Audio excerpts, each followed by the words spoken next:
March 22nd. March is too rainy. August 16. Too humid. May 25th. Edward. That's our wedding anniversary. In fact, lose May altogether. October is a nice month. Maxine, all your ideas keep moving things farther away.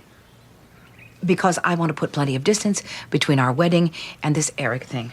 There could be continuances. There could be postponements. Not to mention how long the trial could take. It could go on forever. I know. Mom, Lauren says you're the only one that can braid her hair. Hey, Jared. Morning, Amy. Well, tell Lauren that I am busy trying to plan the rest of my life. The fact that you have a life is not going to register with Lauren. Are you all right?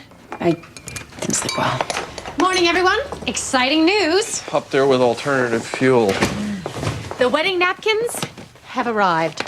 These are cute. What do you mean? Cute or cutesy? They're nice. I mean, they're nice.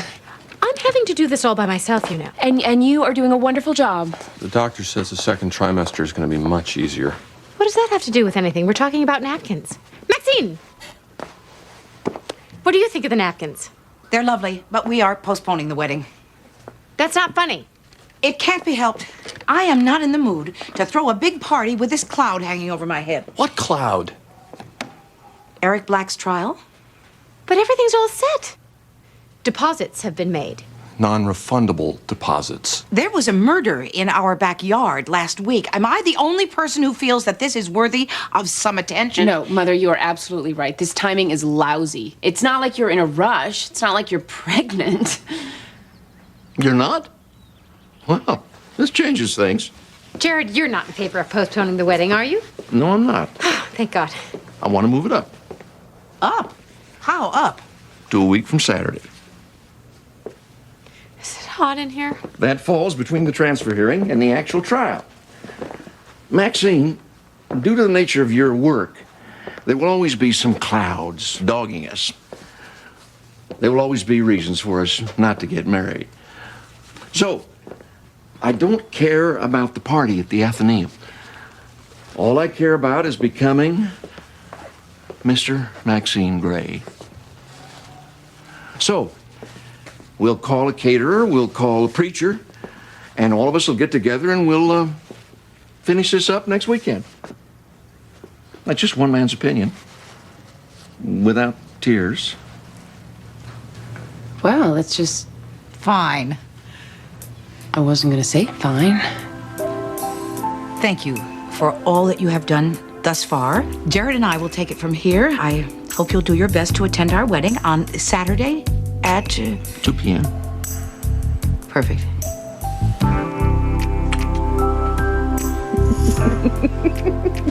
Perfect.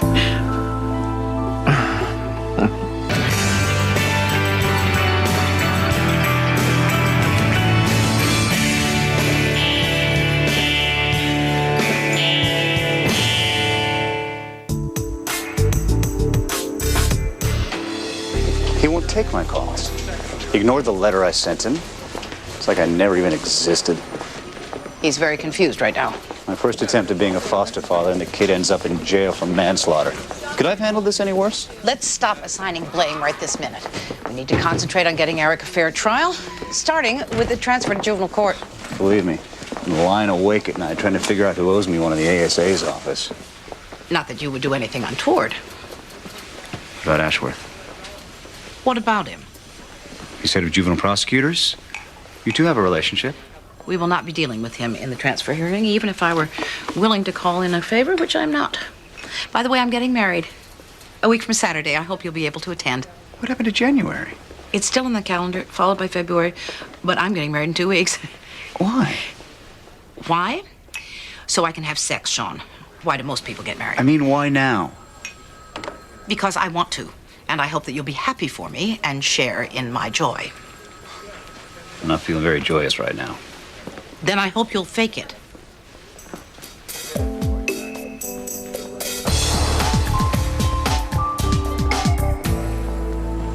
Bruce. Bruce Van Exel. Zola. No one shrieks my name quite like you do. I wanted to congratulate you on the press conference. You did a great job. just nodded and smiled. You nodded and smiled while looking handsome and respectable, which is why I want to invite you to a discussion panel next week. Did you say handsome? The subject is discrimination in state and local government employment opportunities. Will there be dancing? Pick you up at 10:30. You'll pick me up. Wear a suit. A navy suit. You look good in blue.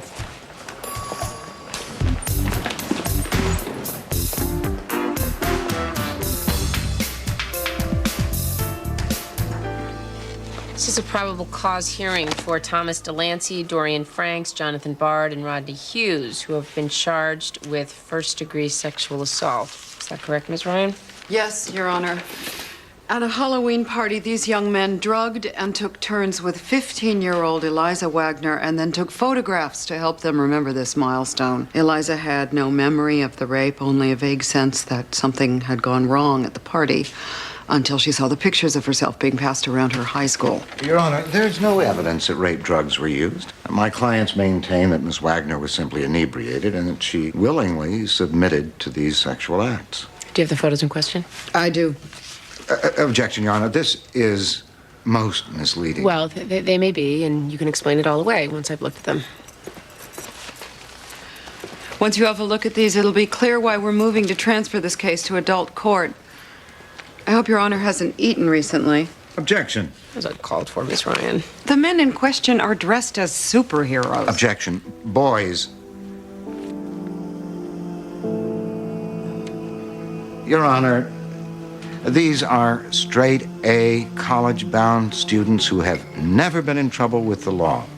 Now, I'm submitting their school records along with their curricula vitae. You're not denying these are the superheroes in question? No. As stated, the boys have admitted to engaging in a sexual act with Ms. Wagner, but we will prove that it was entirely consensual. My clients go to an all-boys prep school. Now, they have limited exposure to girls. Lovely choice of words. Your Honor, I'm not defending their actions. I'm only required to convince you that this was not, in fact, a sexual assault. In addition, the single-sex environment means that they are especially inexperienced in how to behave around girls. So Mr. Falsey is going with the boys will be boys defense? Well, this court has to take such matters into consideration. Mark these for identifications, A through D, and I will need a day to read up on these fine gentlemen. Your Honor, are you exposing a bias? I'm exposing a sarcasm, Mr. Falsey. If you want me to recuse myself, say the word. I think Judge Vine is available. He has 3 teenage daughters. I'm fine with proceeding. Good. Tomorrow at 10? I need a recess. 15-minute recess.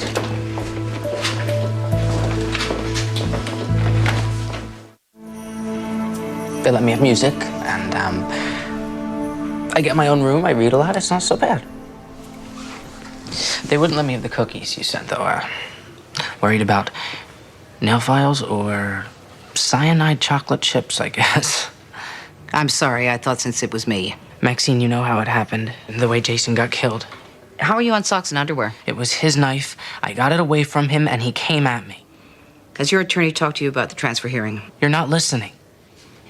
I'm not a lawyer. There's no client privilege. Whatever you tell me, I have to divulge. So I can't discuss this with you. You know what happens in the transfer hearing. Yeah. Yeah, it's where they decide if I'm gonna be tried as a kid or an adult. We're hoping for kid, right? That's right. So, I'll practice being immature.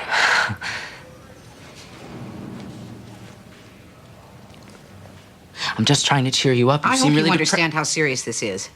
Yes, but I am the one in trouble. Why are you so upset? Because I care about you. You're acting like you're mad at me. I want you to cooperate with your lawyer. She's a smart woman. I've known her for a long time. She'll get you through this.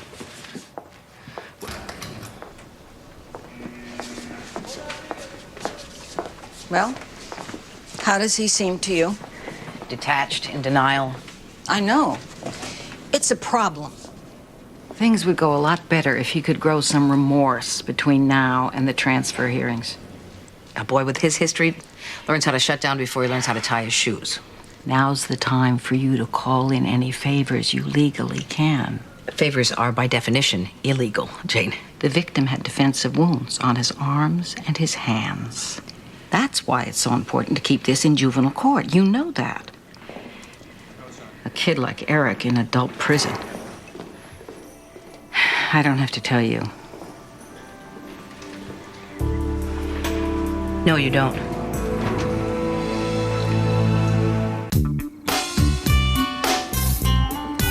Thank you.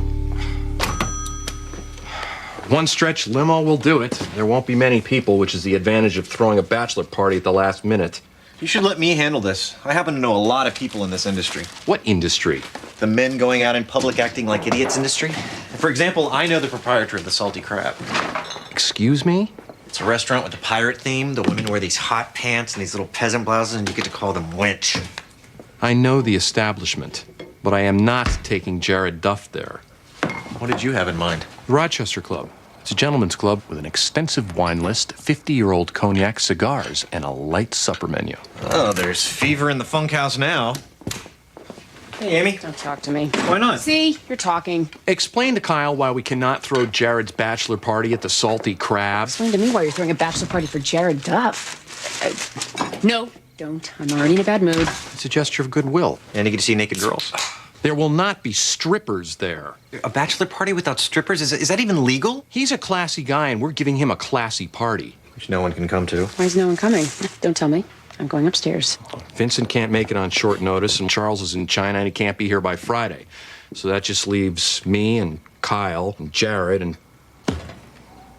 Hey, what about Bruce? Bruce likes parties, doesn't he? Yeah, maybe he can help us find one. Bye. Why are you in a bad mood? Because I don't feel well. Because somebody who was trying to kill me has ended up dead in my backyard. Because I'm hearing a disgusting case at work. Because somebody I care about is in jail. And finally, because I don't think our mother should be getting married right now. Oh, okay. And for the record, I think bachelor parties are primitive, and I'm disgusted that anybody in my family would attend one. This one's gonna be classy. Yeah. They always start out classy. They always end up the same way. Drunken men stuffing money into women's crotches. Why? Because when men get together to celebrate being men, something happens. They become aboriginal. They start to leak brain cells. Can we go back to the part where you're not talking to anybody? That's all I have to say. Good night.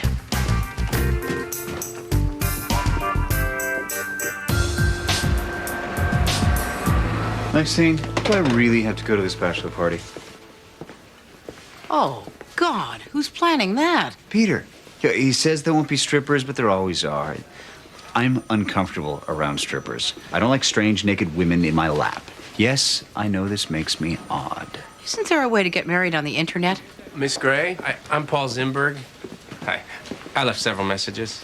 Oh, dear. Do you have a minute to talk? I'll go RSVP. I'm sorry. I'm a little overwhelmed. I'm getting married in 2 weeks. Oh, congratulations. What is your organization? The Hartford Examiner. Oh. As the caseworker for Eric Black, I was wondering if you could answer a few questions for a story we're doing. Goodbye, Mr. Zimberg. Information I have is that Eric bounced around the system and ultimately ended up making his living on the streets. This interview is over. Goodbye. We're gonna run the piece either way. Might help Eric to have someone speak on his behalf. What would help Eric is for byline-starved journalists to remember that he is a child and deserves his day in court. If you must feed off human misery, can't you develop an appetite for adults? Can I quote you on that? Do whatever you need to do, Mr. Zimberg, as long as you leave immediately. Thank you, Miss Gray.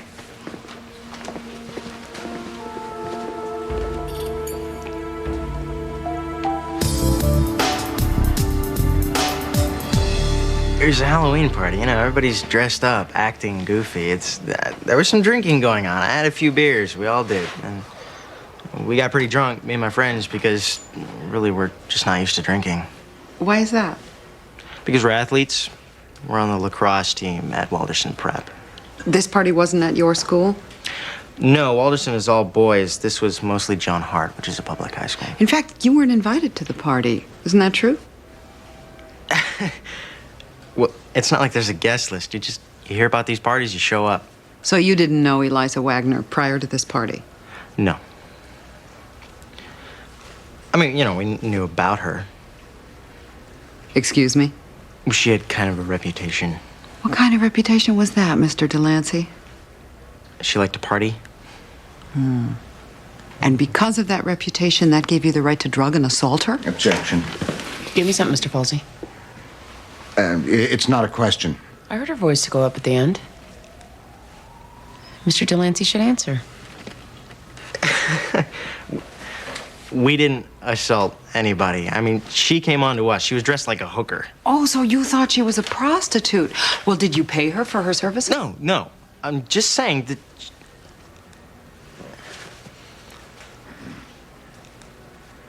I'm just saying she's a certain kind of girl. You know, and she was all over us. She was saying things like she could take us all at once.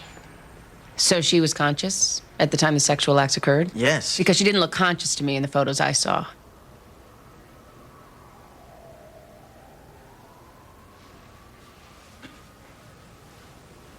Well, I don't know what to tell you. She was. Anything else?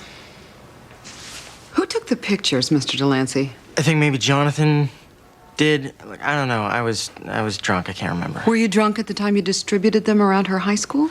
Okay, that wasn't us. That wasn't us. We don't know who did that, and we don't know how that happened. It wasn't even our school.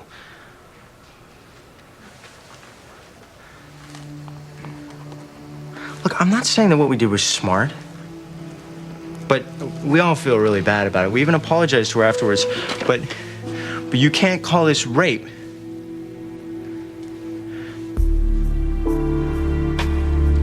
Because it just wasn't, Your Honor.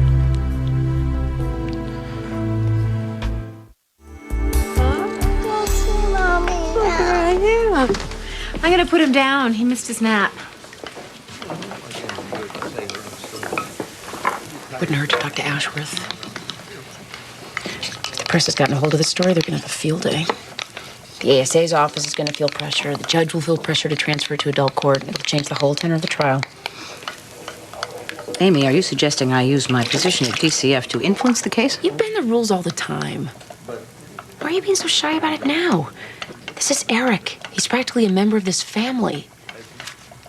I don't believe it was an accident, and I don't think the judge will either. Well, that's not the point.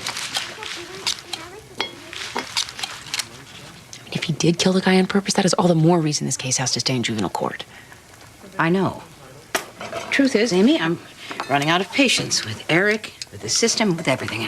Maybe it's true. No one had more pain than Eric, but no one had more chances either, and he threw it away. And that is precisely the kind of thing that makes social workers want to give up. And get married and ride off into the sunset? Strike that comment. Should I decant this, or is that just snooty? Well, a little bit of snoot never hurt anybody. Go ahead. Let's skip this for this evening, shall we? I'm trying to ramp up to a jovial mood in time for the wedding. It makes two of us. Without divulging too much, let me just say that the bachelor evening is going to be a night to remember. Simon Rochester, proprietor, is personally overseeing the evening. And that's all I'm going to say. Well, I'm sure that'll be very nice. And I hope you like a 50-year-old brandy with your cigars. Personally, I prefer a 22-year-old brandy with a boombox. I'm planning a very nice hen night. Oh, no. Where? Here. I didn't have time to find a place, but a person needs notice. What's a hen night? It's when the women get together and pretend to have fun, but really they sit at home and obsess about what the men are doing, which in this case will not be much. Kyle, you're the closest. And the most annoying? Will there be real hens at the hen night? No, sweetheart. There's, refreshments and stories and games. Honestly, I don't need a hen night. Maxine, you are having a hen night. Wonderful. This guy is claiming to be a member of the family? Sorry, I just happened to be in the hemisphere. Oh, good heavens! Charles, oh my goodness. Oh, who's minding the store? Well, boys can handle it. How many chances do you get to go to your father's bachelor party? Welcome, Charles. Do I get to call you Mom yet?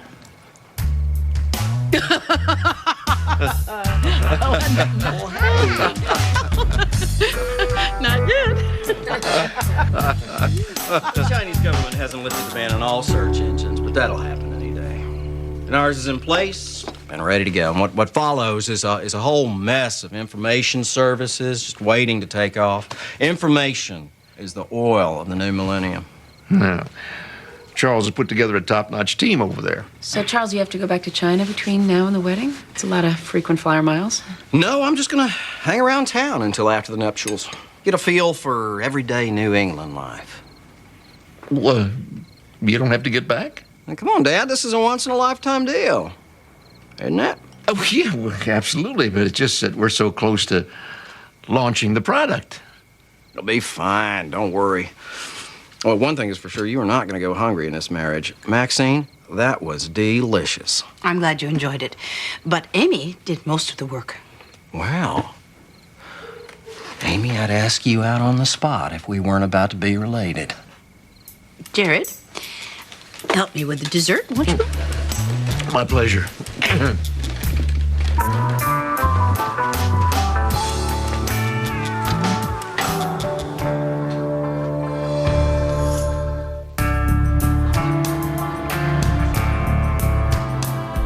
I didn't know these guys at all. They just walked up and started talking to me. I was surprised because I knew they were Walderson boys and they don't usually associate with people like me. What kind of people do you mean? Townies. Public school kids. So they start talking to me and one of them gets me a beer, and then they just kept taking turns getting me beer. So you don't know what was in those drinks? Just tasted like beer. But I got drunker than I usually do. The room was spinning and stuff. Last thing I remember is being in a bedroom in the house listening to music. And then what? And then I woke up on the floor the next morning. How long was it before you realized what had happened to you? When I saw the pictures being passed around my gym class. And you can identify the men in those photos? Yeah. Those guys.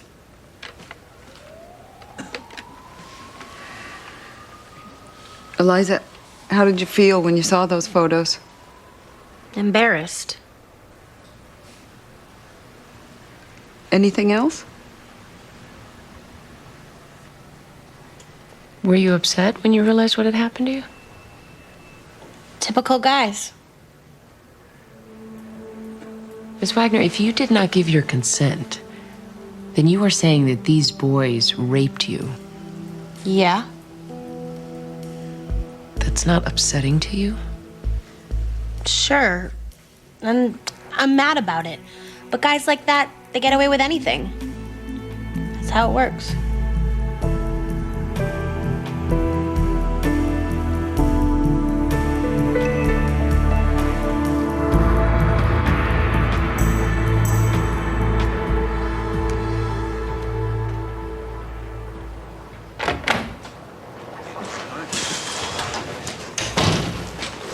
Maxine, what a nice surprise. I didn't see your name on my appointment list. It's not on there. I snuck in while your assistant was in the bathroom. And why would you do that? You do that because you're here on something very unofficial. So unofficial that you aren't really here. Is that correct? It could be. And does the reason you're not here have to do with a certain case? The transfer hearing of one Eric Black? You know I can't talk to you about that. While we're not talking about this, can you tell me what it is you don't want from me? The press has gotten hold of a certain story about a certain foster child, former boy prostitute turned murderer, and the ASA's office is going to be under a certain amount of pressure to transfer the case to adult court, as that would be most reassuring to the public. They are public servants. What I was thinking was that if a juvenile prosecutor strongly requested the case, We don't do that. or just made an offhand remark during a game of racquetball, Don't play it. Jonathan, you owe me. I owe you? That whole debacle at Sanctuary House, I saved your job. You watched mine go up in flames. And now it's time to pull you from the fire. In adult prison, Eric will be passed around like a plate of hors d'oeuvres. And whatever is left of his spirit will be destroyed. No one will be able to put him.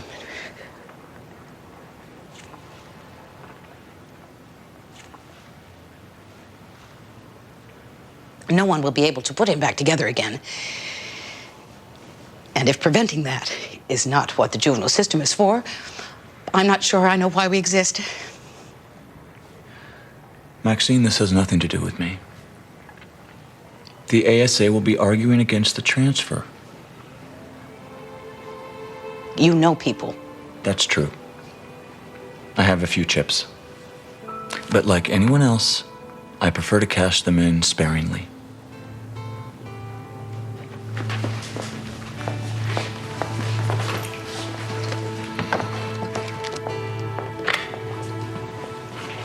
I'm begging you. If that makes a difference.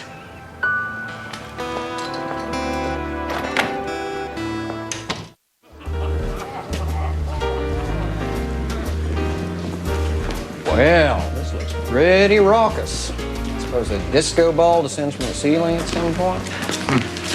I don't think it's going to be that kind of an evening. Gentlemen, relax. I'll be right back. Don't tell me somebody got the idea to make it classy. I did what I could. I was swimming against the tide. Something wrong, Bruce? Just this woman driving me crazy. 5 messages all from her. Congratulations. Who is she? This woman is way too much trouble. That's why I'm marrying Maxine. Because she's so easy.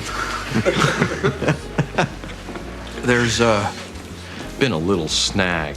They're sending the manager out. I'm sure it'll all be fine. I spoke with Simon Rochester himself earlier this week. What kind of snag? I specifically asked for the cricket room, and now they're saying it's booked. Just cough up the Benjamins. That's always what it's about. I'm not going to bribe someone to give me the room I reserved and put a deposit on. Oh, I'm sure it's going to be fine, Peter.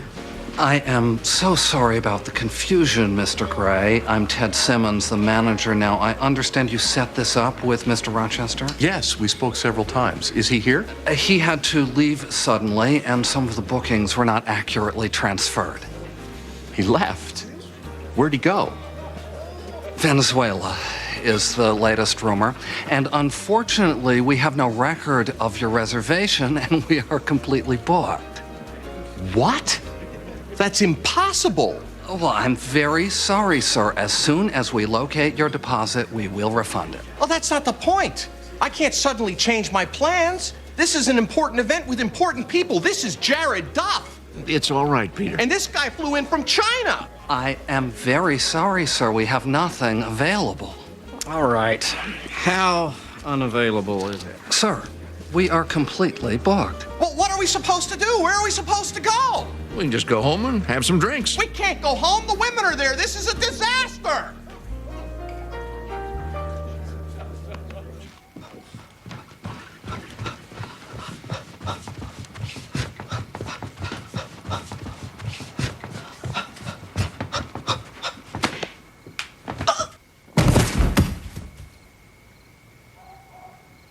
The last of the Mohicans.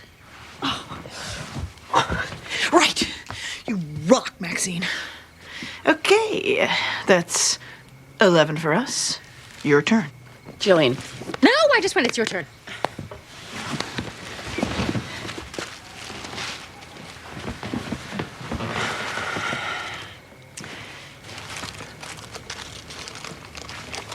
Two words.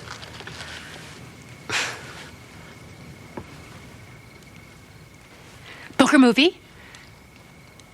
Treasure Island. How many two-word books are there? You're not even on our team. Sorry.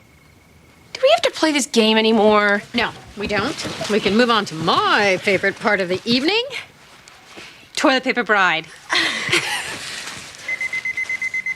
Oh, sorry. Oh, this is important. Oh, no. I'm so sorry. It's the nature of the beast. Just carry on without me, Amy. Yeah, she needs me to go with her. Yes, I just want you keep me company. Okay. Oh, no. I know, it's very important.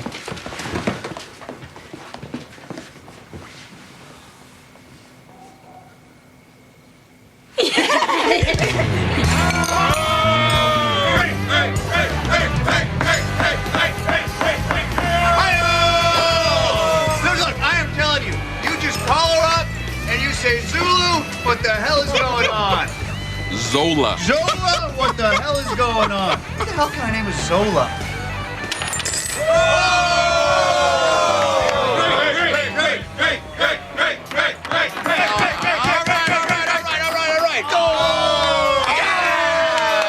Very nice indeed.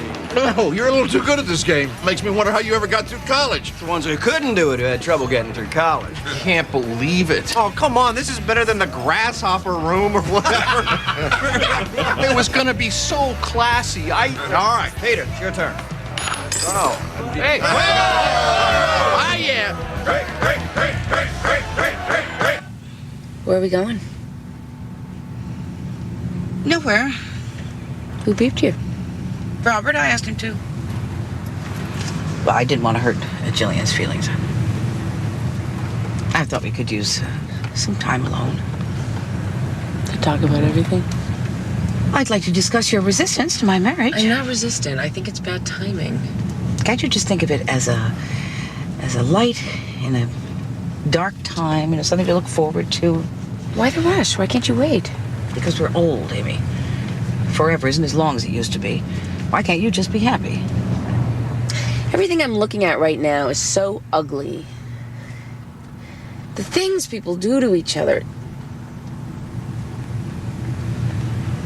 just never seemed so cold out there before. It'll get better. And worse, and it'll get better again.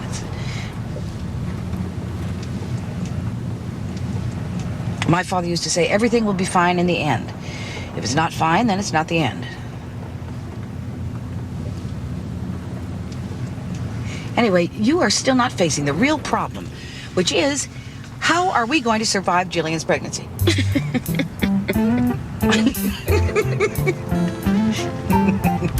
Thank you. I missed that.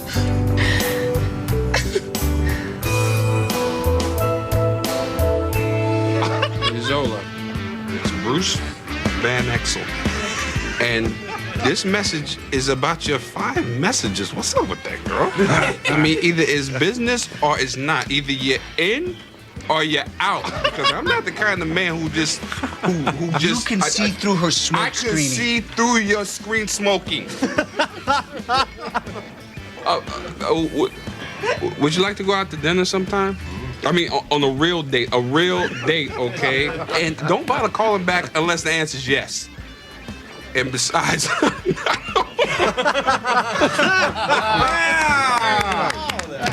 Bruce has taken the lead. I think we should all do something to challenge ourselves. Something we never thought we would have the guts to do before. Well, I'm eating buffalo wings served by a wench, so I'm covered. Well, I am getting married. You're here.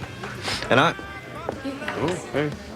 I'm sober, so I got you all beat. I'm going to ask that wench for her phone number. Joe, that leaves you. Okay. I'm gonna break it to my boss that I quit my job. You're not serious. Wagons were circling. Board was calling for a vote. Wasn't gonna go my way. Farewell, Duff Industries, Beijing. I was gonna wait till after the wedding, out of respect, but circumstances conspired.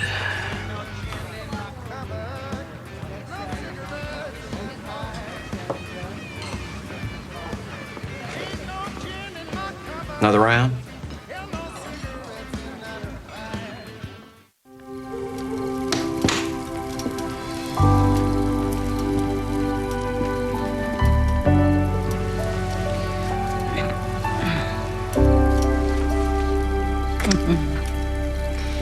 Well, what a pleasant way to wake up. Get used to it. Oh, boy. How was the bachelor party? Well, lots of surprises. Tell me. I have to go back to China. We're not getting married. Oh, no, we are getting married. We're just not getting married next Saturday. That's all. Charles. Yeah, well, Charles is involved. Yeah, but, I yeah, knew it. But it's not his fault. Maxine, He is Maxine, it's not the way you and think. manipulative. Now, Charles, Jared, he is my son, and he's going through a very difficult time. He got forced out of his position by the board of directors, so he had to walk away. he quit his job? No, he didn't quit. He had no other choice. If the board issues a vote of no confidence, well, that doesn't matter who Charles is related to. Oh. Don't you see that? Now, Maxine, in a way, I feel kind of responsible anyway. It's all my fault because I had a gut feeling right from the beginning he was not right for the job. I mean, Are you listening? Are you listening to yourself? Maxine, I don't want to fight. Get used to it. They say the first fight you have is the one you'll have for the rest of your life. I'm looking forward to finding that out. Do you ever wonder if we're just too old for this? Oh, I mean, for bachelor parties and hen nights? Yeah. For being happy together the rest of our lives? No. No.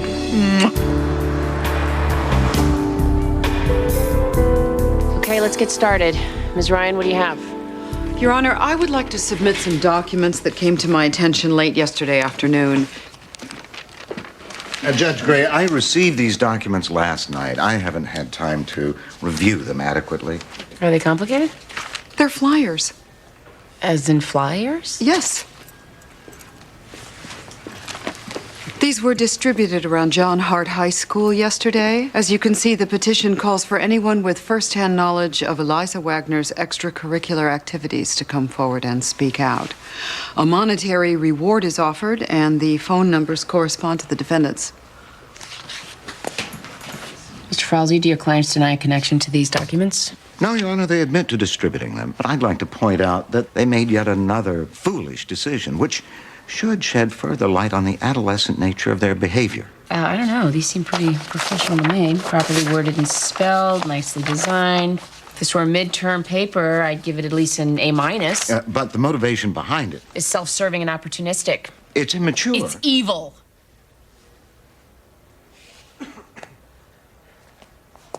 This case is the stuff of nightmares. Everything about it has haunted me since it began, and I had to ask myself, why? It's not as if I haven't had rape cases before, even where multiple assailants were involved. And then it occurs to me that I am seeing a level of cynicism that I have never seen in this courtroom. It is the planning and the foresight that is so disturbing. These men made proactive decisions every step of the way. To dress in costume, to choose a girl with a certain reputation, possibly to drug her, certainly to approach her in a vulnerable state, to take pictures and pass them around, and finally the coup de grace, an organized attempt to discredit the victim. There are no children here. Even the victim is so numbed by life experience that she cannot muster any outrage at being raped. I don't know all the circumstances that went into this moment, but I know that I am seeing a crime that this court is not equipped to punish. So I'm finding probable cause and transferring this case to the criminal docket, where the boys will be boys defense is not going to cut it, Mr. Falsey, so you might want to start over. We're adjourned. Thank God. All rise.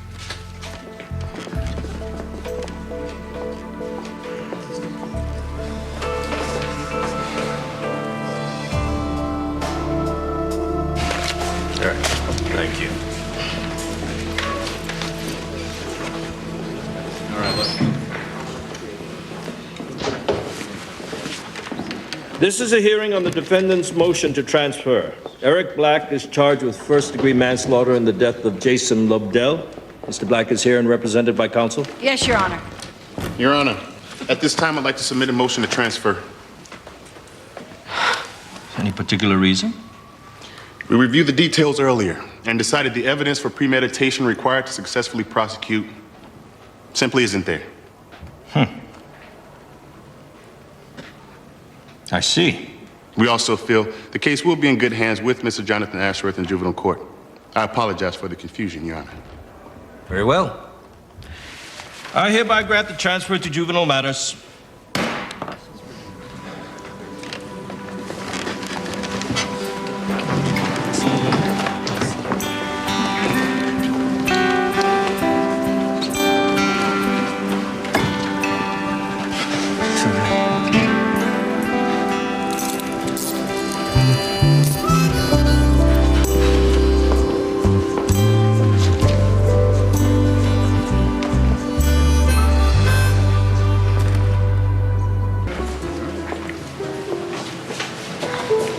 Wow, well. This is a surprise. They called your room. They said to look for you here. They know me. This place is my home away from home. Not that I know where the hell my home is anymore. Well, sit down. I'll buy you a drink. No, thank you. Charles, I don't know you very well, so what I'm about to say may sound kind of crazy, but I have a talent for picking up on people's hidden natures. It's part of the job.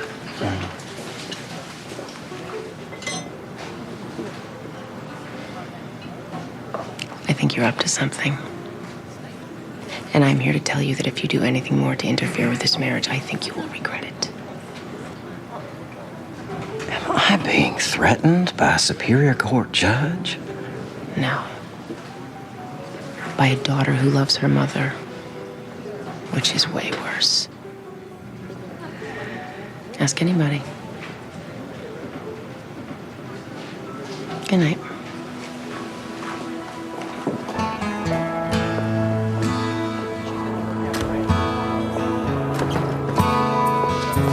Which will you love the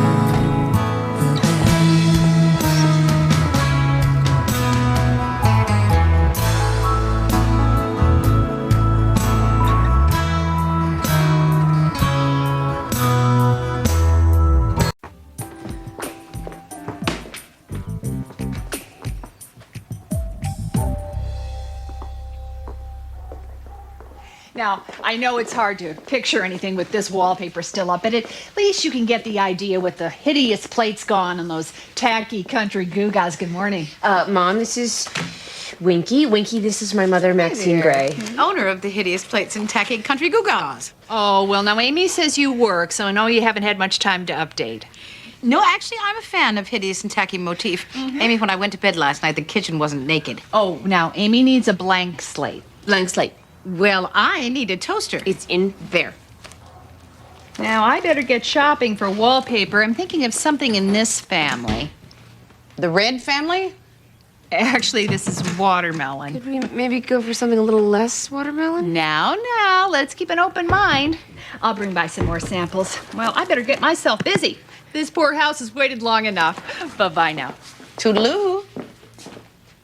Okay, Mom, before you crank it up, remember you promised to be supportive. Winky? It's not her real name. Oh, so she changed it to Winky. Well, that makes me feel better. Lauren, breakfast in 5 minutes.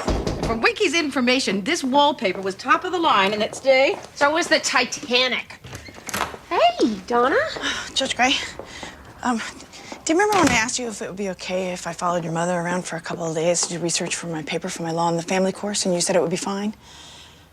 Oh, really?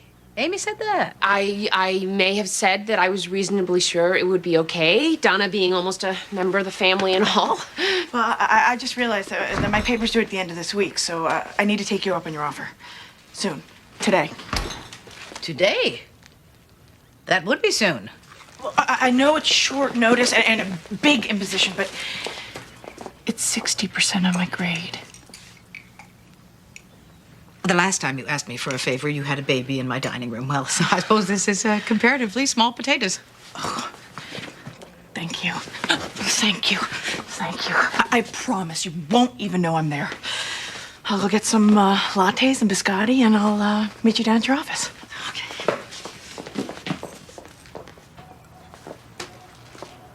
Did I say thank you? Yes, you did.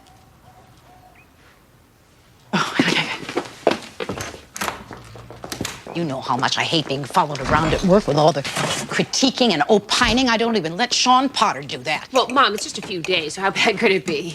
I would rather be trapped in a coal mine with 3 Republicans and a lapdog. That's the spirit. And Winky.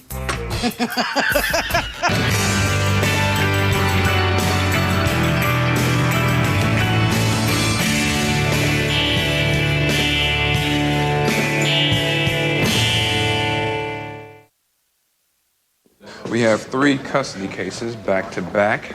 I figured I'd get the snipping parents out of the way. Zola. I don't think it's a good idea to discuss any fraternization with the opposite gender. You're fraternizing? This is me ignoring you.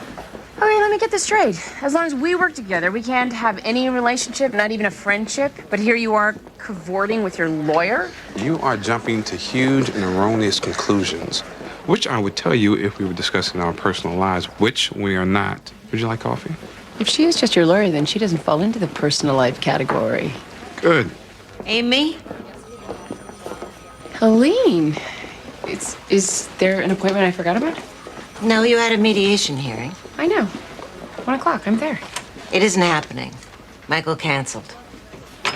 Well, I've canceled the last 2 times. I guess it's his turn. Well, I don't mean the hearing. I mean the mediation. Michael withdrew. I got a call from his attorney. We left it with me thinking over his proposal. Why would he withdraw now? I thought you might know. Any recent flare-ups? No.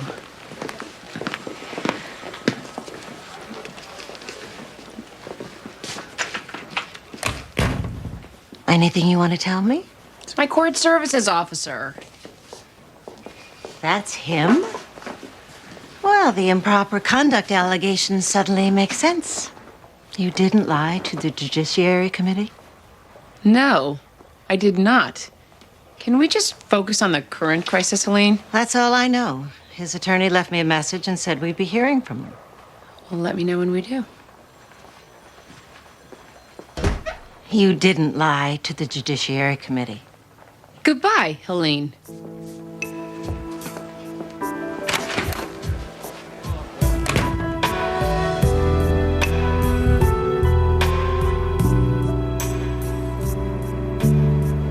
Come on in. It was that woman in 4B, wasn't it? She's always griping about my kids making noise. We have a report of a school-age child not in school. My children are homeschooled. Doesn't she have to have proof? Well, anyone can say their kid is homeschooled. Kevin, what was that? Stupid face. You better not be teasing Tracy again. Mrs. Weston, how many children do you have? Kevin, he's 8. Tracy, she just turned 5. Michael's 10. He's at the Quick Pick getting some milk. And this is Denise. Should Michael be walking to the Quick Pick by himself? I have impulse control issues. Well, get over them. The Quick Pick is just 2 blocks away, and he knows how to cross the street. Look, I haven't done anything wrong, and I really don't have time to chat. Mrs. Weston, I can see that you have your hands full. But, if you'd like to apply, DCF has services that might help. Do I look that naive? You're here to find a way to take my kids away from me. You people don't allow for normal life circumstances. Such as? I get depression, okay? I get over it in a few weeks, and so maybe my kids will be loud for a while, maybe my house will be a mess, so what? Are you seeing a psychiatrist? Yeah, 5 times a week in my spare time, and he works for free. I don't mean lie on a couch and tell him your problems. I mean a physician who could prescribe an antidepressant. Those things cause cancer for all anybody knows. I was on the fen-phen diet, and I still have to have my heart checked from that. If you don't mind. Ms. Weston, these are my numbers. I wish when you get a minute you'd give me a call. I'm certain that we can figure out a way to help you. Okay, fine. Whatever.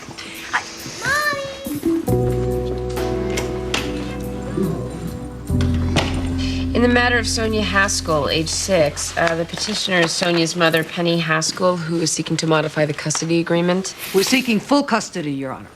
Right, and since your client currently has joint custody, full custody would qualify as a modification.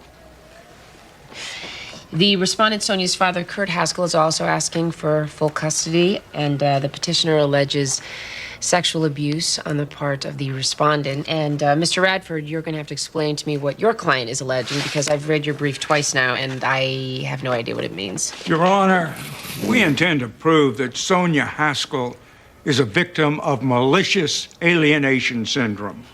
Which, as far as I can tell, means you think her mother talks badly about her father. Could we just say that? With respect, Your Honor, this is an actual syndrome, and we have an expert witness who will explain it to you better than I can. Your Honor, their so-called expert. Yes, I know, Miss Manson. Your expert can beat up their expert. Well, noting the Dobert reliability test, I will hear the experts, and after testimony, I will rule on the scientific validity of this alleged syndrome. And when will we hear that testimony, Mr. Van Exel? Tomorrow, 11:15. Tomorrow, 11:15. I'll see everyone then. Next case.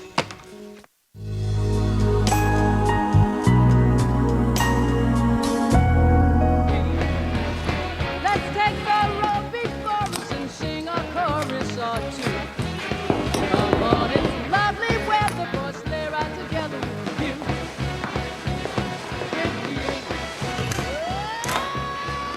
Hey, Michael. Amy. You want to come in? Alicia's in the car. Is Lauren ready? I thought we could talk. I don't have time. My mother's expecting us in 10 minutes. Could you please call Lauren?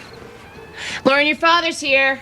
Why did you cancel mediation? I don't want to talk about that. I said I'd consider your proposal. If there was a time limit on it, you should have told me.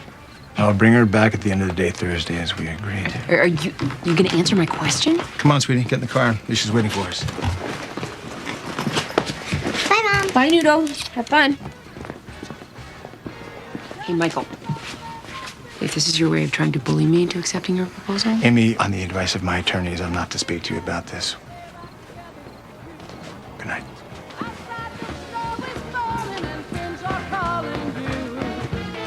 Come on, it's lovely weather, boys, lay right together with you.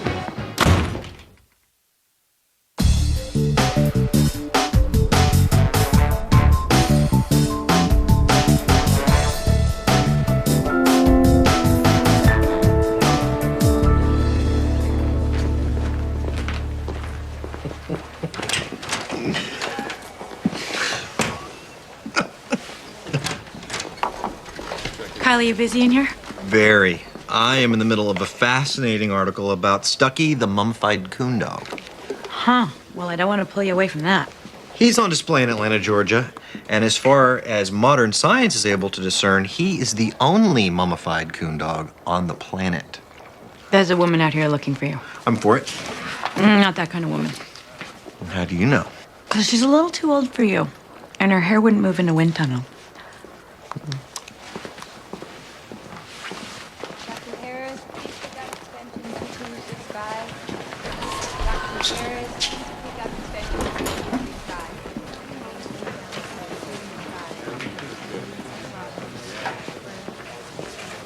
What are you doing here? Doesn't your mother even get a hug?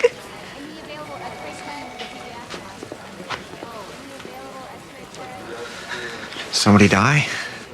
Of course not, and don't be morbid. Hit my head. Is there someplace nicer where we can talk? Yeah, there's a day spa on the second floor and a 5-star restaurant on the roof. So much for my hope that you'd changed. I'm on duty now. I can't just walk out. When are you off duty? This is my hotel. I'm not leaving town until you talk to me, so you might as well get it over with. Figure out your schedule and call me.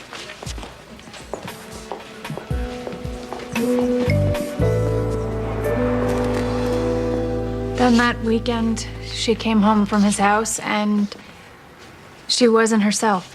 How so? She was quiet and kind of pouty, and she wouldn't come out of her room. And then finally, she told me what happened. What did she tell you? She said Daddy made me touch his you-know. That is a flat-out lie. Mr. Haskell, you're going to have to wait your turn. Am I supposed to just sit here while she tells hideous lies about me? Yes, you are. And if she is telling hideous lies, then she will be in big trouble later on. Mrs. Haskell, were those your daughter's exact words? Did she say you know, or are you saying you know? That's exactly what she said. No further questions, Your Honor. Mrs. Haskell, isn't it true that you called your ex-husband a lying, jackass, bottom feeder in front of your daughter? Objection. Overruled. Please answer. Yes, I did that. Once. And didn't you also tell your daughter Daddy left because he doesn't love us anymore? I may have said that in a fit of anger, but I apologized later. How often do you make derogatory remarks about your ex-husband in front of your daughter? I don't know. An estimate. I don't know. No further questions, Your Honor. I don't care what that noisy bag of wind told you. My kids are fine. We had a report that 2 of your children were playing in the street at dusk, alone, and your wife was nowhere in sight. Well, my kids don't play in the street at night. They know better. Your wife is suffering from postpartum depression. Are you a shrink, too? No, I am not, and you're correct. Your wife should be diagnosed by a physician as soon as possible. I don't want to take any of that crap. What crap would that be? Prozac or any of that other crap. They hand it out like it's candy, then 5 years down the road, they go, oh, whoops, we just found out it causes brain tumors. Well, that's what your wife said. Almost exactly. Yes, I noticed that. Mr. Weston, your wife says she has a history of postpartum depression. We've been through this with every kid. She gets weepy. She's not getting enough sleep. She can't get into her jeans. 3 months, 6 months, whatever. She's over it.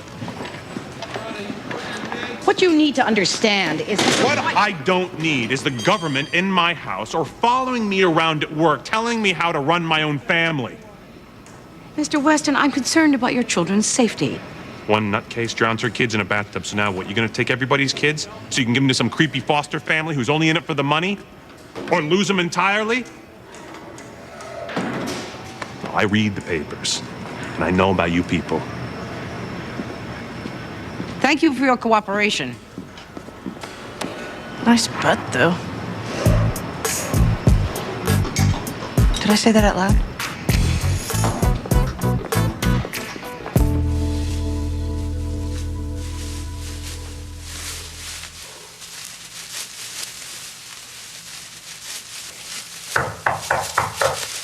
Coming.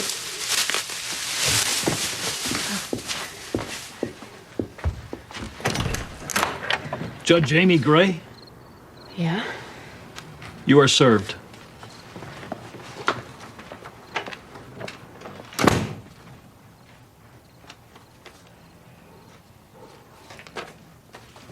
I thought I heard the front door.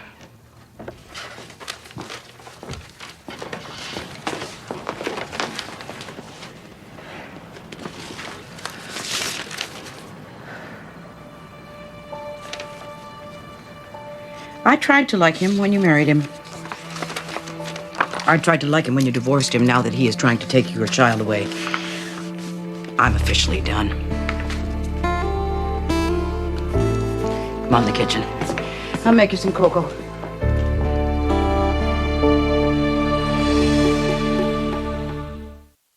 Malicious alienation syndrome is a disorder which most commonly arises in the context of a child custody dispute. Its primary manifestation is the child's campaign of denigration against the parent, in this case, the father.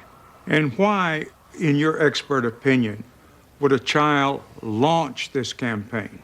The disorder results from the combination of the brainwashing parent's indoctrination and the child's own vilification of the disenfranchised parent. Okay, if I could interject a little English here. You're saying that you believe Sonia Haskell is making up these lies against her father to get in good with her mother? Well, that is a very simplistic way of putting it, but yes, that is the basic concept of the syndrome. Your Honor, this so-called syndrome was invented by Dr. Larrabee and has never been subjected to empirical study, testing, or research. Nor has it ever been published in any peer-reviewed medical journal. None of that invalidates my clinical experience. Dr. Larrabee, have you actually interviewed the child in question? That has not been possible. As is typically the case, the alienating parent is not willing to subject the child's story to any outside scrutiny. Okay. Well, as I mentioned before, I will be hearing motions to strike the expert testimony after I've heard all the expert testimony, and Mr. Van Exel will tell us when the next expert will testify. 4:30 this afternoon. I'll see you all then. Thank you.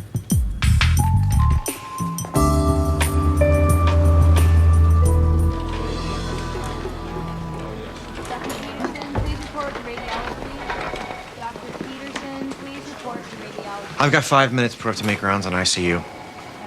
Well, that sounds so impressive. Say hello to your sister. Hi, Kyle. Susie, if this is an intervention, I hate to disappoint you, but I don't have any vices left. I told Susie that I was coming to see you, and she decided to join us.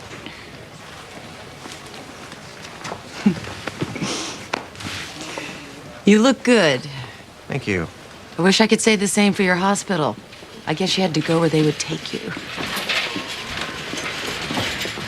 Is there There's someplace? someplace nicer. You're right, we do have an agenda. Susie and I are throwing a big party for your father's 65th birthday, which you may remember is coming up. Black tie, dinner, dancing, 200 guests. We've booked the grand ballroom at the Ritz-Carlton.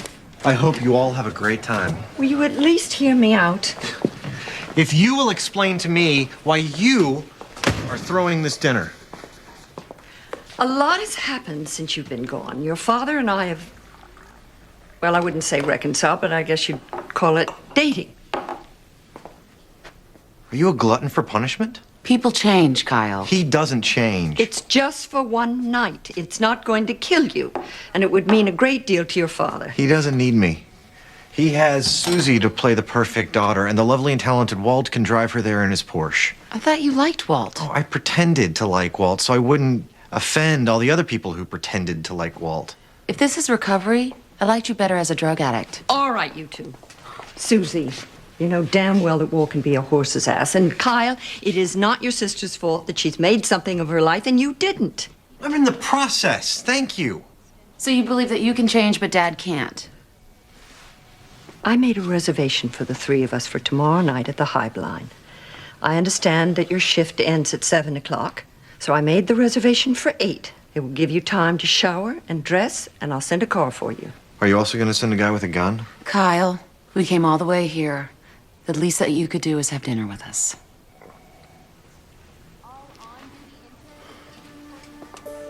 I have my own car. Thank you.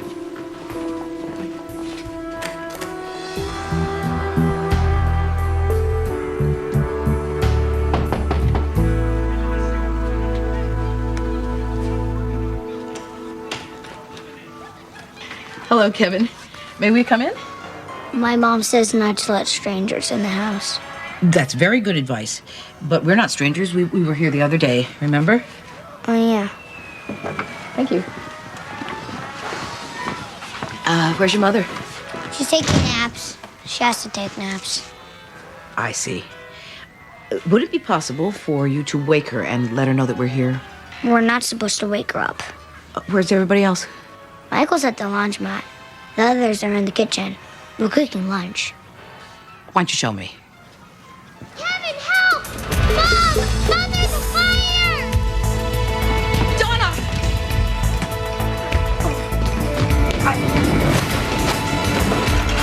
Donna, get the phone. Call 511 0501 and give me the phone. What's going on in here? Your unsupervised children were cooking. And you're lucky they didn't burn the place down with everybody in it. Sean, yes, I need you to authorize an emergency removal for 4 children and get me on somebody's docket for an OTC. Yeah, and could you check the list and see who can handle 4 children on short notice? You're not going to take my children. You're not going to take my children. Yes, Mrs. Weston, we are. Donna, Take the children to the car, find out where the laundromat is. I will find a neighbor to, stay with Mrs. Weston for a while. You can't take my children. Yes, I can. Is Mommy coming with us? I would prefer not to have to call the police and cause a big, horrible spectacle and cause your children more trauma. But I will do that if I have to.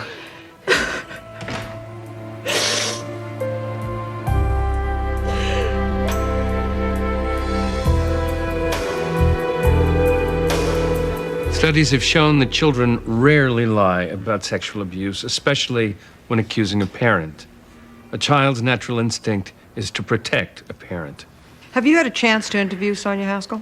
Yes, I spent almost 2 hours with her. Objection, Your Honor. Mr. Radford, the fact that your expert has not interviewed Sonia Haskell does not invalidate Dr. Lavin's observations. You may answer. Her description of what happened was quite graphic. And that's the most typical symptom of sexual abuse in my extensive experience. Let's have an informal chat about all the extensive experience in this room. Dr. Levin, do you by any chance belong to an organization which represents children who are victims of sexual abuse? In fact, I'm on the board of directors of the Children's Aid Alliance, which is a child advocacy group dedicated to supporting victims of sexual abuse. And by any chance, have you written a book on the subject? 2, actually. And, Mr. Radford, how many books did you say your expert had written? 4, Your Honor. Well, 5 if you include the one she's currently editing. Oh, what the heck? Let's do. And just out of curiosity, have any of these books been published by someone other than a vanity press?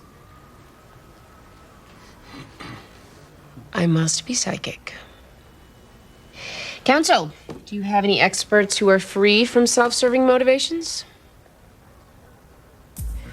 Okay, well, the next thing that's going to happen is I'm going to interview Sonia Haskell. Is that really necessary? Apparently it is.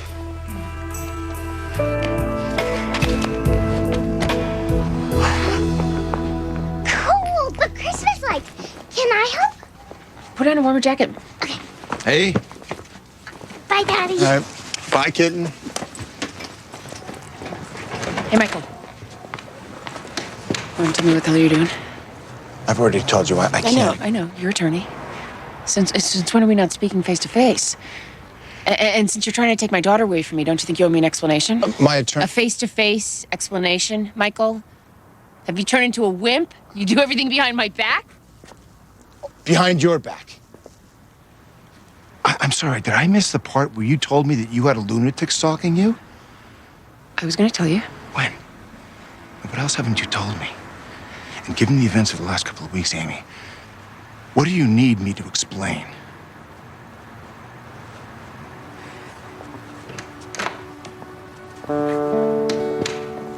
Okay, I'm ready. Mom. Mom.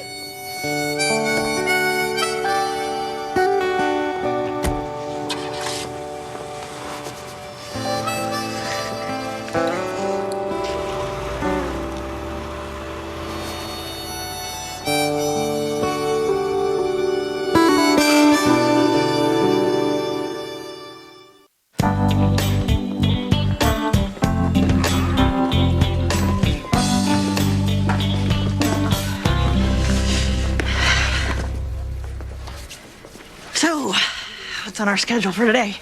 Any more child snatching? Donna, what exactly is the premise of this paper? It's about the danger of, that is to say, the predicament of, or rather, the challenge of, I haven't entirely narrowed it down. Maxine, you placed 4 children with the Overbys yesterday? Temporarily. I'm going to court this afternoon for the OTC. One of them's missing. Missing? Kevin, the 8-year-old. Apparently, he stole the Overbys minivan and he took off in it. Have you notified the authorities? I just got the call. Maxine? Can I help? We need to find him fast. I mean, he's so little. Start on the second page. Go. Answer. Answer the phone.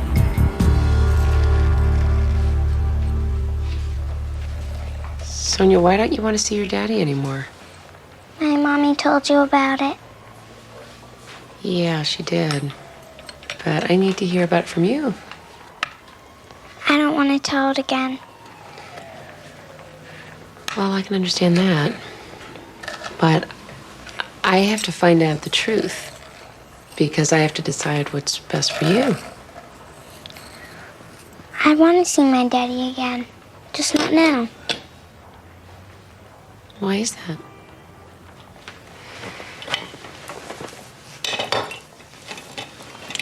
Sonia, this is pretty serious. This may mean that you never see your daddy again. see him again. Later. Well, I'm going to decide about that. I'll see him after I go to Disney World. Who's taking you to Disney World? Your mom? No, those people. What people? The ones that take you to Disney World when your daddy made you do something bad. My friend Jennifer went, and they even bought her a Toy Story snow globe. Sonia, did you make up this story about your daddy so those people would take you to Disney World? You won't tell, will you?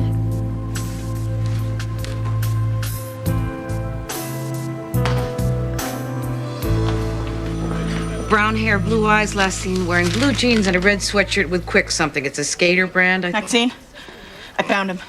Where? Hartford General. He flipped the minivan on the interstate. Go, go, go, go! Okay, I'm ready to rule. Your Honor. Your Honor. Counsel, be seated. I will not be hearing motions to strike the so-called expert testimony. This entire case was based on a lie. Because Sonia's friend Jennifer was taken to Disney World by an advocacy group for sexually abused children, and Sonia borrowed the facts from Jennifer to try to secure a trip of her own. Now, Sonia needs a little time out and a lecture about lying, especially given the ramifications of this particular lie. And meanwhile, I am dismissing the motion and denying relief as to both parties. But while I still have you all here, I would like to announce a new syndrome. It's called the Angry Judge Syndrome. Now, I invented it myself, and even though I haven't written a book on it, that doesn't make it any less valid. The primary symptom of this syndrome is an irrepressible urge to unload on all deserving parties. Mrs. Haskell, you have created an atmosphere in your home which rewards your daughter for making up a vicious lie that could have ruined her father's life. Mr. Haskell, despite the fact that you were treated unjustly, you used the lie to try to get your daughter away from her mother without ever bothering to find out what really happened. And then you two call out your dueling, self-proclaimed experts that clearly don't give a damn about anything except putting this case on their resumes. And in the process, all of you have managed to trivialize a very serious issue and waste this court's time. Everybody in this room needs to grow the hell up. We're adjourned. Bumps, bruises, minor lacerations from the glass. We're going to do a full set of x-rays to be sure, but I'm not concerned. If you're planning to scold him, at least thank him for wearing a seatbelt. I thought I was stepping on the brake. But it was the gas pedal. I couldn't see. I'm sure you couldn't, because cars are not built to be driven by 8-year-olds. Are you gonna put me in jail? No, but I am going to give you what is technically known as a good talking to. Don't understand. My mom needs me to be there. I have to tell her not to hurt herself. But you're right. I don't understand. Does your mom say that she's gonna hurt herself? She always says, I ought to take all the pills, or I ought to find out he's gone. And then I remind her stuff like the baby needs her. We all need her. Even Daddy. And then she remembers. And she doesn't hurt herself. But if I'm not there, she took us all away from her. Who knows what she'll do now? Donna, will you explain to Kevin that everything at his mother's house is fine? And I'll be right back. Listen. My mother used to say she was gonna hurt herself too. Guess how old she is now. He's all right. He's going to be here for a while. I'm going to see him. Mr. Weston, your son is in the system now, which means that the evil government worker, that would be me, is going to have a lot to say about where he goes next. So it would behoove you to impress me. What would impress me right now is for you to decide that since Kevin has doctors and nurses and me to stay with him, it would be wise for you to go home and get your wife to a mental health professional immediately. Of course, the choice is up to you.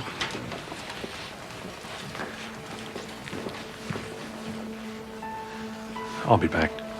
Yes, I'm sure you will.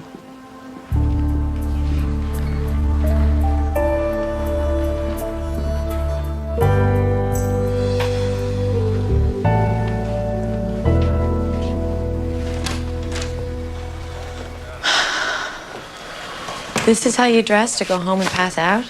My mother and sister have blown into town. Like an ill wind? Why don't I look delighted? I've never been good at this. Here.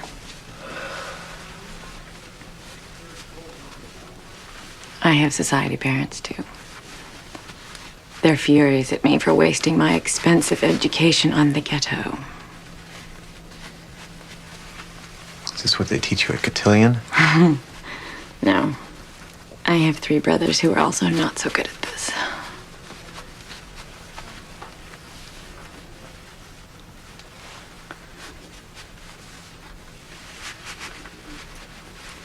There. Great. Now I look like a well-dressed zombie. No, you look good. Dr. Redeker to OR. Dr. Redeker to OR. Good luck. Thank you. My unsolicited advice? Yeah. Tell them to go to hell. Better than any drug you ever took.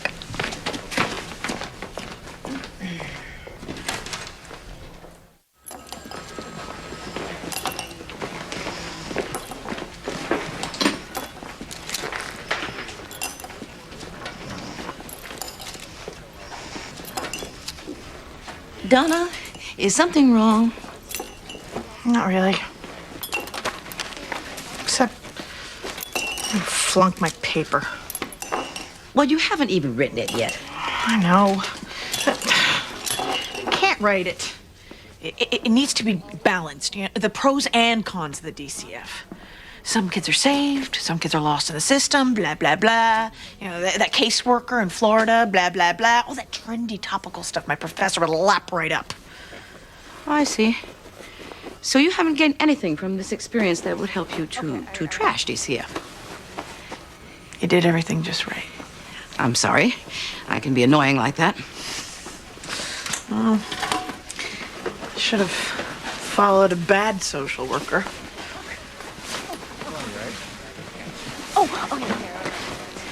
Donna, could you afford to spend one more day on research? I guess so. Why? I know where you can find a wealth of material. Oh, Kimberly, would you come over here for a moment? There's someone I'd like you to meet. I'm like right in the middle of something. You may need only half a day.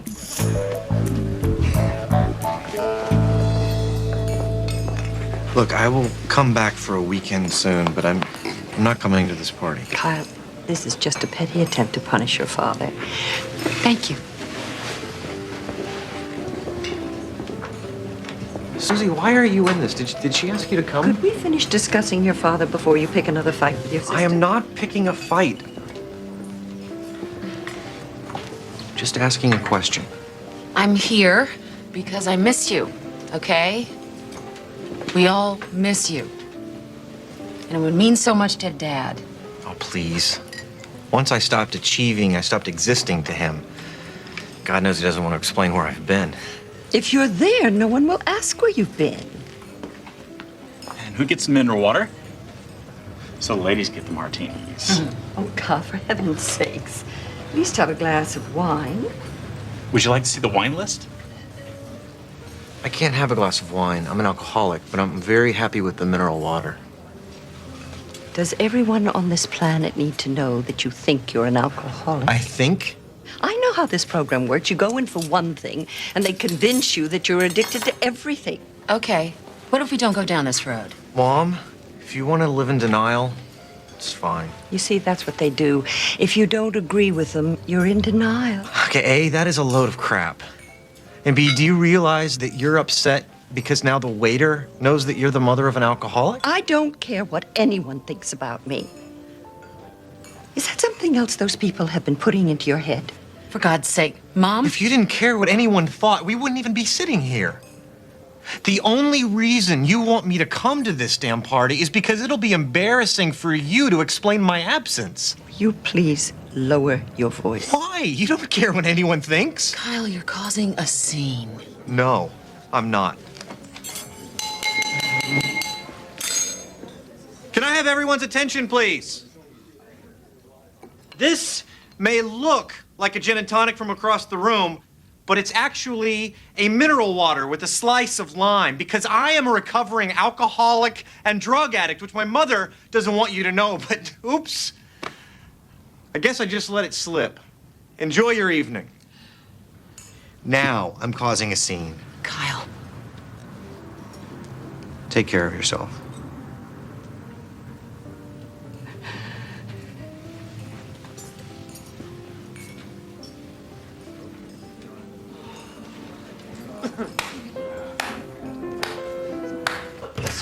That's what ice cream says.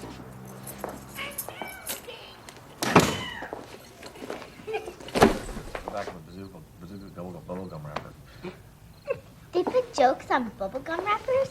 I read somewhere that it takes a maraschino cherry 14 years to digest it. I would love to know how that study is conducted. Hey, everybody. Hey, it's Amy! Well, Maxine invited me for ice cream, and I came, even though I should be picking up Ariadne at the babysitter.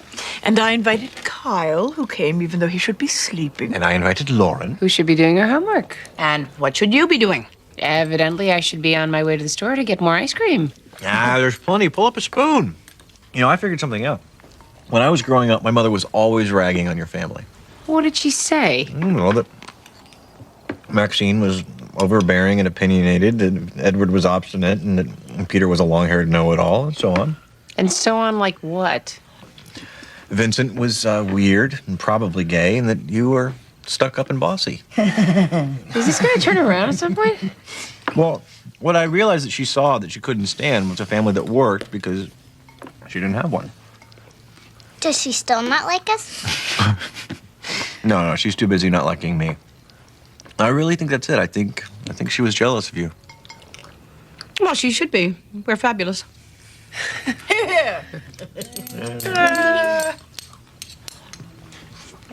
Who can do? Oh. Cool, how do you do that? It's an art. Well, I'll get that. Wouldn't want to interrupt the art.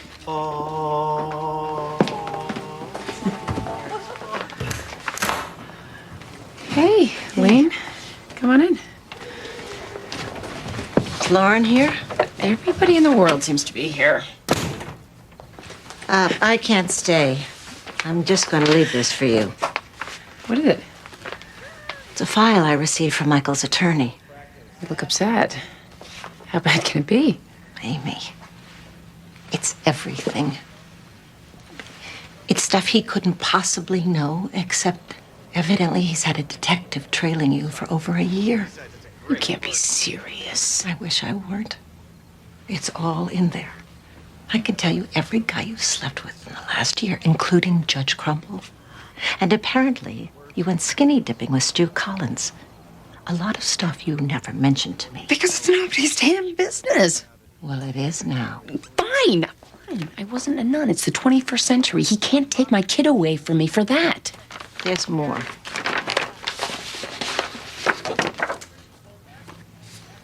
Oh, my God. That's your CSO, isn't it? The one with whom you didn't have an affair? I didn't. Even if that's true, nobody's going to believe you. Spend the evening with this. Call me in the morning.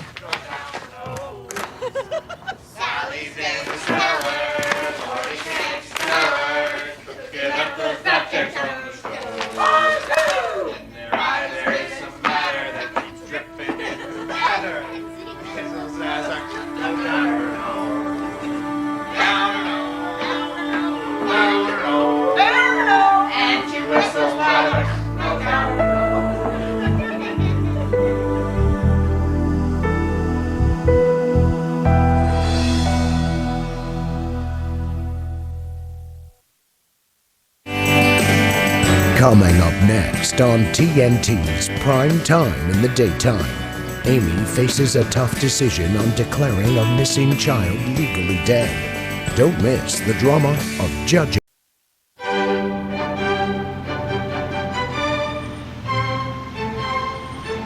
Are you driving carpool every week? No. I'm just doing your mother a favor. Do I have a fever? I feel like I'm gonna throw up. You're fine. Cindy, what did we just decide about bubblegum? Sorry, Mrs. Gray. I completely forgot.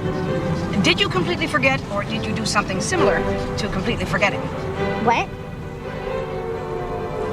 This music sucks. I will not have that language in this car. I want to listen to my music. Have you composed something? Taylor's mom lets us play Eminem. I will speak to Taylor's mom about that. Cut it out! You're smushing me! You started it! Maxine! Jonah, I have several decades on you. You will address me as Mrs. Gray. He's hitting me! No hitting. He's flicking spit bubbles at me. No spit bubbles. Grandma, I figured it out. I think I'm car sick from all the swerving. Lauren. Oh my God. What is going on back there? I lost my gum. Gross. Please try and find it. First, it's in my mouth. Then, it's totally gone. Cindy, you are going to have to get clearer now. Is it totally gone, or is it as if the gum is totally gone? Free? What? Move over. Get off me. Jonah's sitting on me. Maybe you're driving too fast. That's it. Cut it out. Everybody hang on.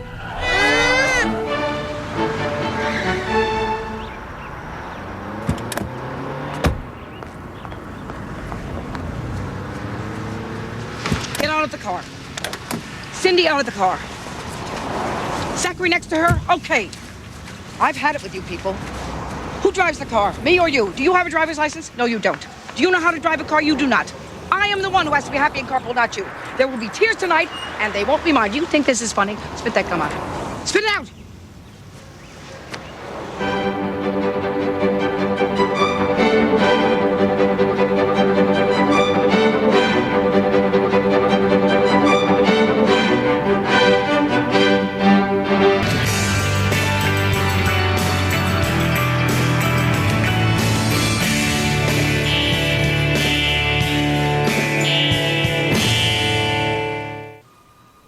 It goes to your credibility, Amy, as a parent, not to mention as a judge.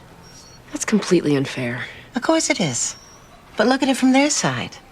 You testified to the Judicial Ethics Committee that you were not romantically involved with your CSO. I wasn't. And I'm not.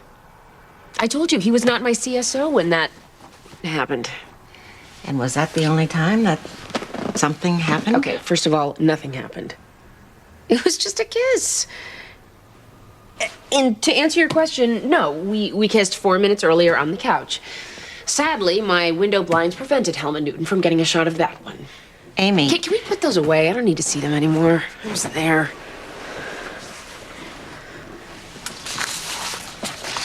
Michael's not pulling any punches. You're in court all day. Do you know what a bomber is? It's a divorce lawyer who's partial to napalm. Michael's hired a bomber? Michael hired the Unabomber. I just got off the phone with that guy. You need to open your house to a court-appointed family relations officer for an observational visit. What? Forget it. Amy. Tell Michael when he opens his house, I'll open mine. He already did. Michael, Leisha, and Lauren were observed last weekend. Lauren didn't mention anything about that. Want to set a time for this? Fine, whatever. You can come anytime. I don't have anything to hide. I gotta get going. I'm covering probate this morning. How bad is this gonna be? Imagine brain surgery. Now take away the anesthesia.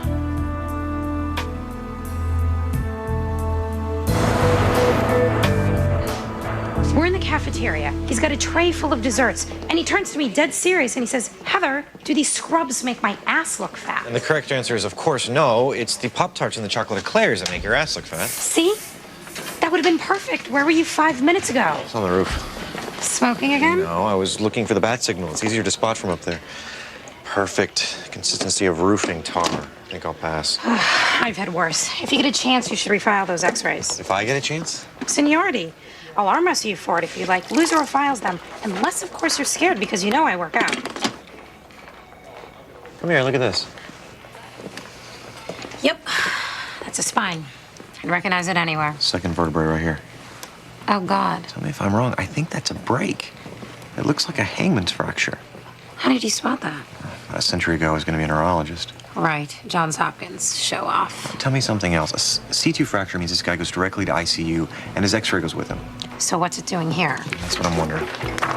He was released? That's what it says. Otis Arnold, 49 years old, bicycle accident, sprained neck, released at 11:30 last night. Sprained neck, it's a fracture. This guy so much as sneezes, he could sever his spine. He should be in the ICU right now. Don't snap at me, doctor. I didn't release him. Who did? Read the damn file yourself. I don't believe it. What? Who's he attending? Dr. Redeker. Lily?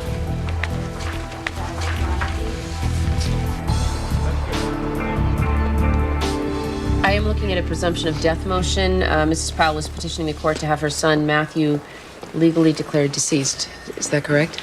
Yes, Your Honor. Mr. Powell, I take it that you are contesting this declaration of death. Vehemently, Your Honor. Well, I can only imagine what you two have been through, and my sympathies are with you. Mrs. Powell, your son disappeared 4 years ago? Yes, that's right. 4 years and 3 months. And you do understand the presumption of death would be automatic in the eyes of the court after 7 years? Yes, I understand. Mrs. Powell is pursuing the declaration now because she intends to file civil charges against the man she believes killed her son. A declaration of death would establish an estate for her son, which would in turn allow her to file a wrongful death lawsuit. And the man you believe killed your son is? He's in state prison on unrelated charges. He'll be up for parole next year. Have criminal charges been filed against this man for your son's murder? No. Why not? Because there's every chance in the world that Matthew is still alive. I'm sorry, Mr. Powell. You will have your turn to speak. The district attorney's office has its own agenda and moves at its own speed. We remain hopeful, but Mrs. Powell wants her day in court. I'm not interested in damages, Your Honor. I want to know what happened to Matthew. I want my questions answered. And I want a court of law to find him guilty. This isn't about money. I want to see that this man doesn't get away with what he did to my boy. Mr. Powell, you believe your son is alive? I know he is. Look, right here, I have got private investigators' reports, testimonies from eyewitnesses who say they have seen Matthew, hundreds of leads collected from a website I set up. We'd like the notebooks entered into evidence. For the last 4 years, my client has devoted his life to searching for his son. A declaration of death from this court will effectively and prematurely end the official investigation of missing persons. Well, I'll need some time to go through this documentation, so I'll hear arguments this afternoon at 2 o'clock. This afternoon at 2 o'clock. Otis Arnold, A-R-N-O-L-D, 49 years old, African American. My name is Dr. Labont. Thanks. If he does come in, you need to have him lie down on his back looking at the ceiling, call 911, and then call me at St. Mike's. Can I lock? They said he only comes in there a couple nights a week. I have a list of other shelters. I'll try his sister again. Kyle?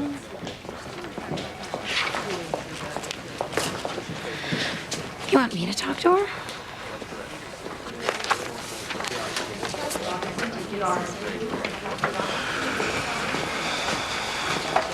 Lily. What's going on here? I was paged 3 times. I kept calling and I can't get through. Yeah, we've been kind of tying up the phones. Why? In here. Talk to me, Kyle. You saw a patient last night, Otis Arnold. I saw a lot of patients last night. We had 3 car wrecks in a row coming here. Around 10:30, Chart said he was in a bike accident. Yeah, I remember him. He had a sprained neck.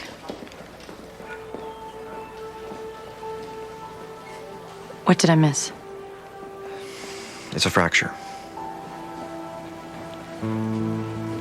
Let me see the film.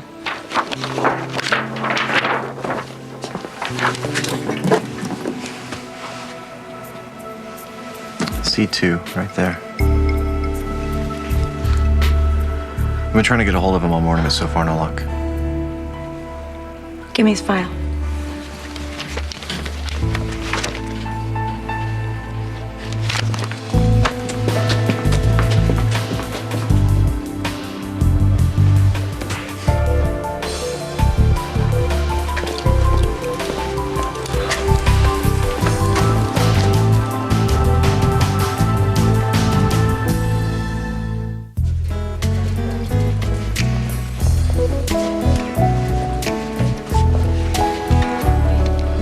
Robert, what is this?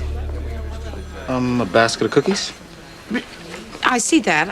What I meant was why. Has Sean achieved some personal milestone I don't know about? From his client.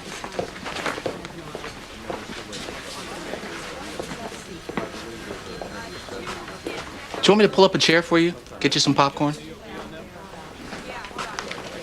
That was our line, wasn't it? I'm just gonna be over here, far away from you. Morning, Sean. Oh, Maxine, I was just talking about you. This is Allison Shepard, one of our new foster parents. Allison, Maxine Gray. We appreciate the help. My pleasure. Maxine here is the backbone of DCF. Which, of course, would make me the coccyx. I don't really know what that means. I just like saying coccyx. Thanks again, Sean. Right.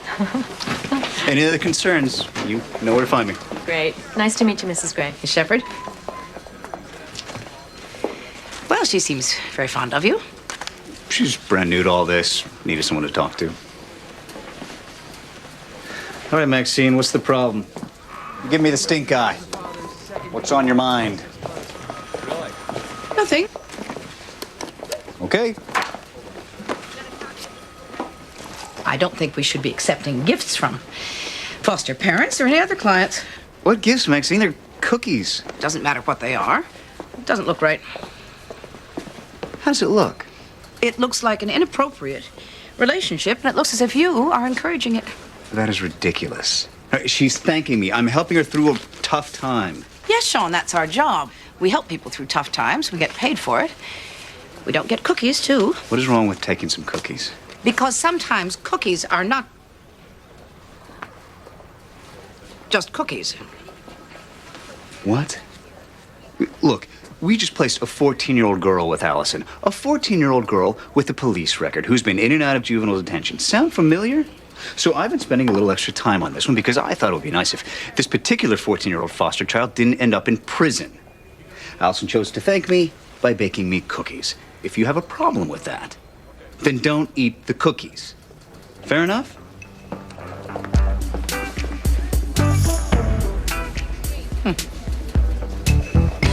6 weeks before Matthew disappeared, Darrell Wilkie, a repeat sex offender, was paroled from Vermont State Prison. At the time of Matthew's disappearance, Wilkie was living 3 miles from the Powell house in Connecticut. Witnesses report seeing Matthew the afternoon he disappeared, talking with a man in a rust-colored Dodge pickup truck. Darrell Wilkie drives a rust-colored Dodge Ram pickup truck. Well, so far I'm with the state's attorney. Your case sounds circumstantial and without a body. There's more. While searching Wilkie's garage, police found Matthew Powell's bicycle. When questioned, Wilkie claimed he got the bike at a yard sale and has denied any involvement in Matthew's disappearance. But a former cellmate of Wilkie's told investigators that Wilkie once said, "No one will ever find Matthew Powell's body." And yet, despite all this evidence, the state's attorney's office is still unwilling to go forward and indict? Why do you suppose that is, Detective? A murder trial without a body is always a gamble. No DNA evidence, the odds get worse. Detective, I realize you're quite convinced that you know what happened to Matthew Powell. But are you pursuing other leads? Absolutely. We pursue every lead that comes across our desk. That's a lie. I have forwarded literally hundreds of leads to Detective Donahue, and I know for a fact his department has ignored half of them. Your Honor, there simply isn't enough time or money to chase down every far-fetched anonymous report. Reports from psychics, tabloid reporters, armchair detectives. Detective, isn't it true that if Matthew Powell is declared dead, there will be even less money and fewer resources available? And at that point, doesn't this case, for all intents and purposes, become closed? In my opinion, and regardless of what happens here, this case is closed. I think you should declare Matthew dead and let these people move on.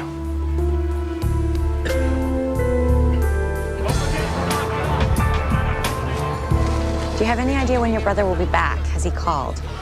Otis doesn't care for the telephone. Either he shows up or he doesn't. When he's not at your place, do you know where else he stays? You been to the shelter?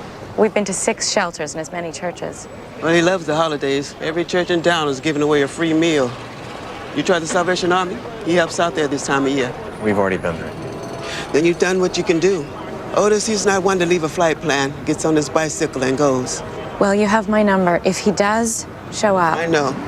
On the floor, flat on his back, staring straight up. I got it. Thank you. Can I ask you a question? You guys don't really make a lot of house calls these days, do you? It's rare. What happened?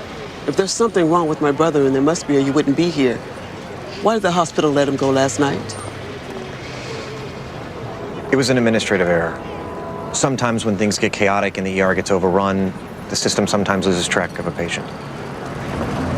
Looks like you could use a better system.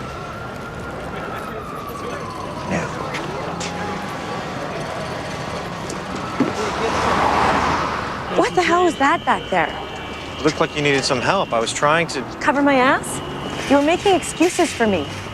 Well, yeah, we're on the same side here. I thought that's what we do.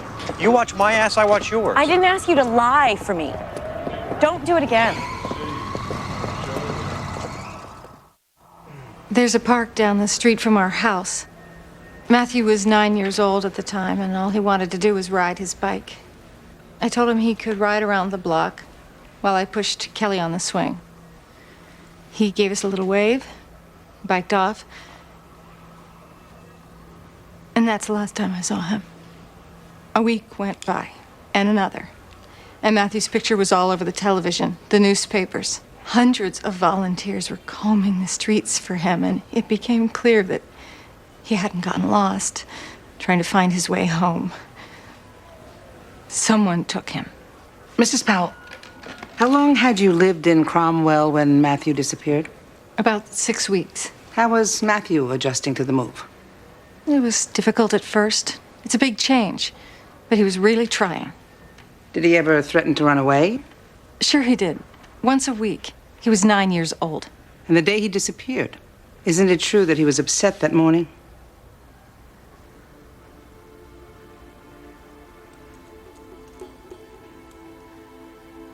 Yeah, sure, he was upset. You want to know why? His sister finished the Captain Crunch. He was just a regular kid. He was unhappy one minute, bouncing off the walls the next. But he was starting to fit in. School had begun, he'd made a couple of friends. He didn't run away. And even if he did, he wouldn't have stayed away. Not for 4 years. Not without a word. You know that, Tim.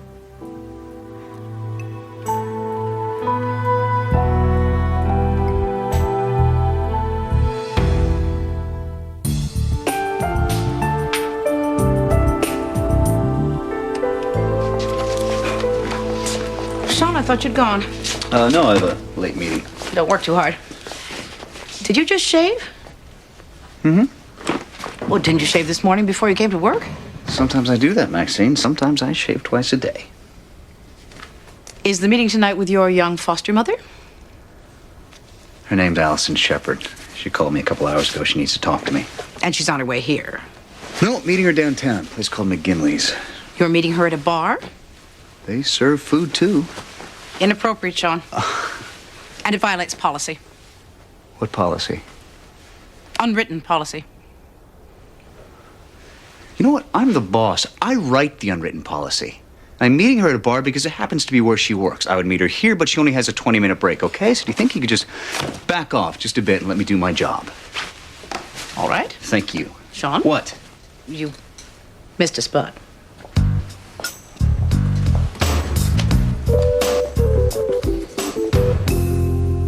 No, I'm sure she didn't mean to compare your son to...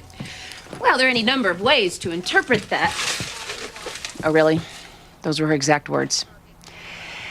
Yeah, I guess that's not really open to interpretation, is it? Yeah, she called me too. No, I think it's a great idea. Okay, apologize to your son for me. what did you do? No idea what you're talking about. Carpool this morning. You terrorized the children. I did nothing of the sort. Did you not pull the car over, make the children get out of the car, and yell at them at the side of the road? We had a discussion. Mrs. Harriman, the third grade teacher, saw your discussion. She said it looked like you were lining the children up for execution. Mrs. Harriman? Is she not the one who locked herself in the greenhouse overnight? That was a long time ago. Oh, she's an idiot with tenure. Mom, this is the last thing I need. You know, every time the phone rings, it's another angry parent. You know what they want to do? They're gonna boot me out of carpool. They are not. Well, they're all coming over here tomorrow night to discuss the problem. Good. It will give me an opportunity to set things straight. No, you will be at the movies or at dinner. But we were going to decorate the tree. Mom, you're not coming anywhere near this meeting. Oh, Amy, that's ridiculous. Let me talk to them. Absolutely not. You have done enough already. You want me to get Don't you dare.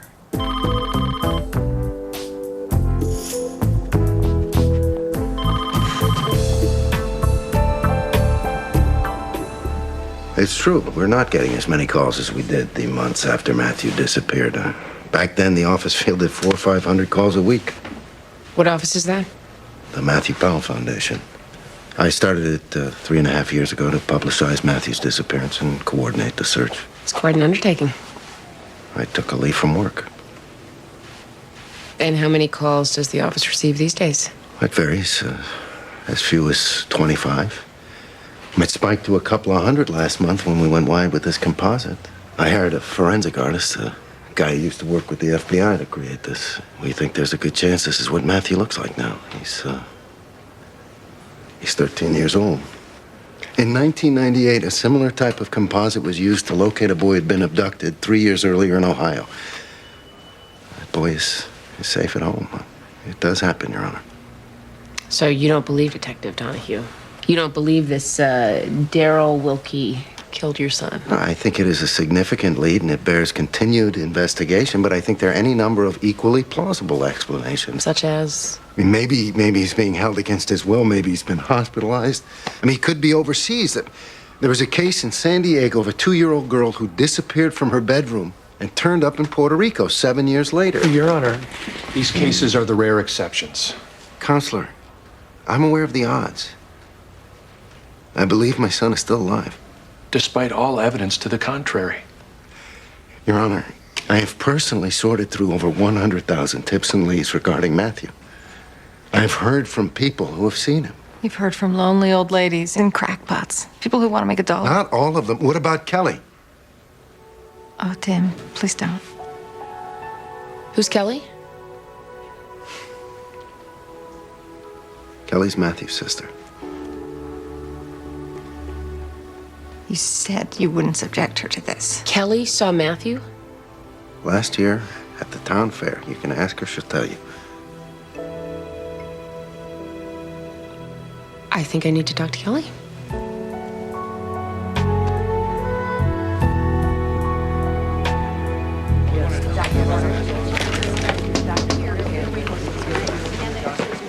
Do you have that blood work for me? What blood work?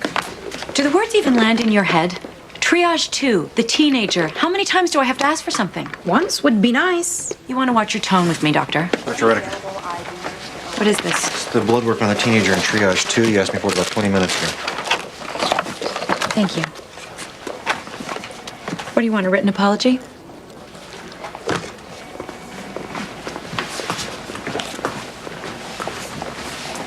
You okay? I'm peachy. Maybe you should give yourself a break. Heather and I can cover the rest of the shift if you want to go home early. Right, you mean before I kill someone else? You didn't kill anybody, and any one of us could have made that mistake. You didn't. You caught it right away. Yeah, but it wasn't the middle of the night. I wasn't coming off a double shift, and I didn't have patients stacking up like airplanes over Bradley. This is great. I don't even have to make up my own excuses. I'm getting my money's worth out of you. Go home. You're just getting in the way here. Hey, you haven't worked here long enough to talk to me like that. He's here. Call Connecticut Memorial Neurosurgery, try and get Bobby Levin. Mr. Arnold. Dr. Redeker, good to see you again. You're gonna be all right. Is there any pain? Are you feeling okay? Well, I was, but as soon as I took off my beard, I ran into 14 different people on the street. Told me that I was very sick and needed to get to the hospital. Excuse me, sir, we're gonna need this gurney. Oh, no, and I'm sick. He's worse. 14 people tell me to do something. I do it. Oh, damn, that hurt. Mr. Arnold, we need you to lie down on your back, stare straight up at the ceiling, and try not to move your head. I got Levinson on the phone. He wants to know who's assisting. Tell him I am and tell him we're starting now. You're gonna be just fine, Mr. Arnold. Coming through!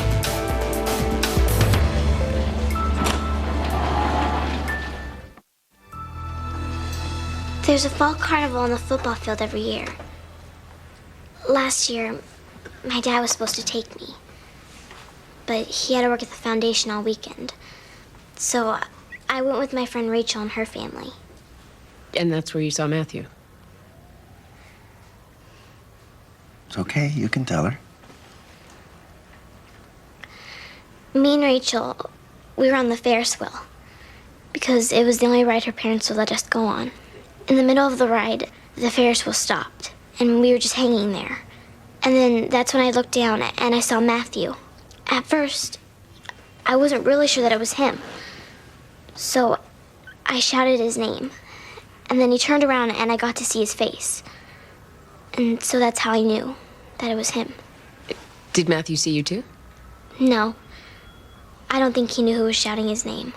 He just walked away. After the ride stopped, I tried to run after him, but he was gone. But you're sure it was him? Yeah, it was definitely him. He was wearing, a red sweater. Like in the picture? Yeah. Yeah, like that. But it was probably a different sweater. Yeah. Well, after you got off the Ferris wheel, what did you do? Well, I called my dad, and he was there in like 10 minutes. The police and everything. They looked all over the place, but they didn't find him. When the police left, me and my dad stayed, and we kept looking until the fair closed. Well, what about your friend Rachel? Did she see Matthew too? No, she missed the whole thing. She didn't even know I saw Matthew. But wasn't she sitting next to you on the Ferris wheel? No. No, I was by myself. Oh, I thought you said you guys went on the ride together. Yeah. Yeah, I forgot. We were on the ride together. But she didn't see Matthew? No. I don't think so. Kelly, are you sure?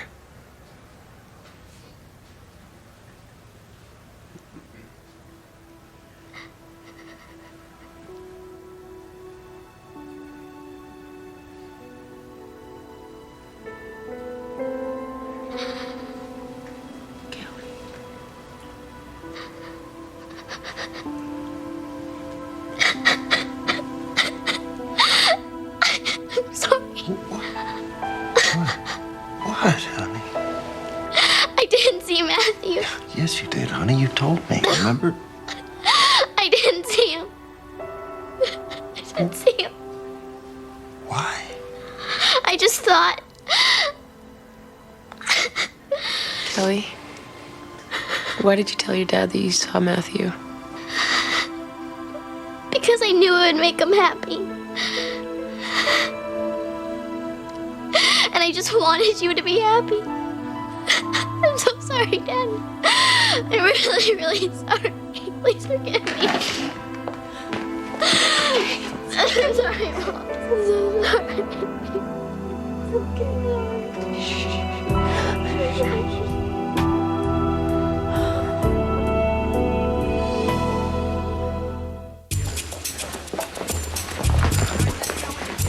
Morning, Sean. Are we trading desks again? Here, take it. What's this? Transferring a case to you. Allison Shepard. Is this your foster mother with the cookies? You all right, okay? Should have transferred it weeks ago. See, it turns out She has feelings for you. when we met last night, she asked my advice. She wanted to know if I thought she should take her ex-husband back. What'd you say? Well, there's all these reasons why she should. Emotional support, financial assistance. I think the guy really likes her. maybe they have a shot. But? But what I wanted to say was no. Don't do it. Don't take him back. You can do better. What was running through my head the whole time was, what about me? See, it turns out I have feelings for her. What did you tell her? I told her to come in today and talk to someone else. I suggested you. She'll be in after lunch. I guess I have some reading to do.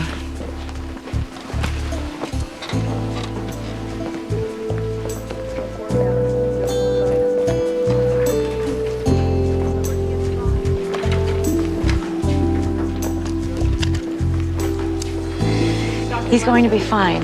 He's got a significant recovery ahead of him, but he's out of the woods. Oh, thank God. Can I see him? In a few minutes, he's still out. Mrs. Arnold, there's something you need to know. We made a mistake here last night with Otis. I made a mistake. I didn't see what I should have seen on his x-rays, and I released your brother. So if he wants to hold someone accountable, or if you do, that person is me, Lily Redeker. I can spell it for you if you'd like. You mean for the big lawsuit? For whatever reason. I was a waitress for 20 years. I understand pressure. Mistakes happen. Biggest lawsuit in the world won't change that. No.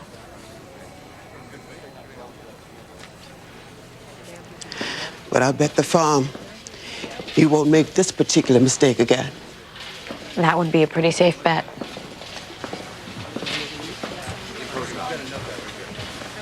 You have the list of counselors?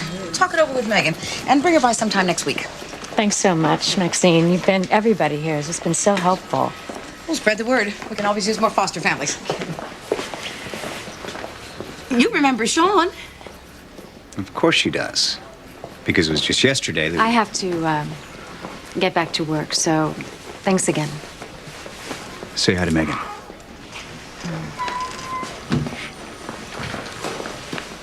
For what it's worth, she thinks the world of you. Yeah. So what's happening with her ex? He's moving back in. They're going to give it a try. That sounds like a good plan. Are you all right? Yeah. No.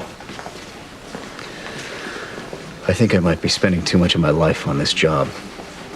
Could be what's happening with Eric or the holidays, but sometimes it seems like I've got nothing outside of this place.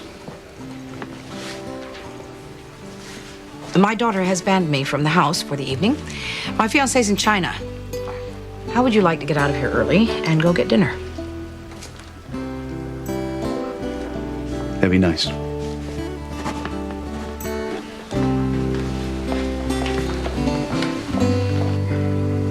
The petition in front of me is a request for a court order declaring Matthew Powell legally dead. This is not a criminal trial.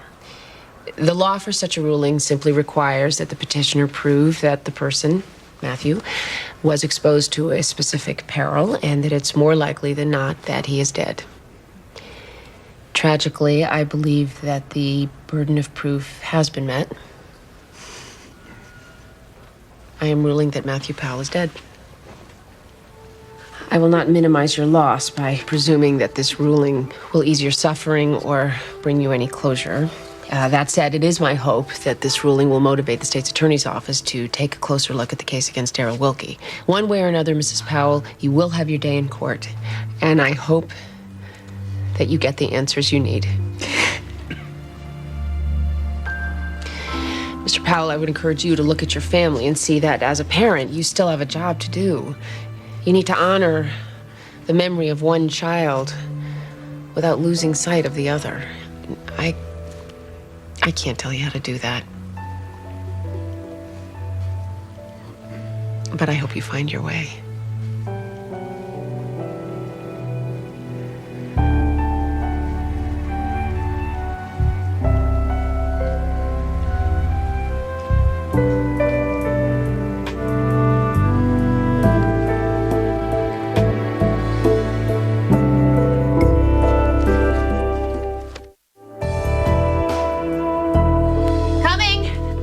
keep going without me. I'll be right there.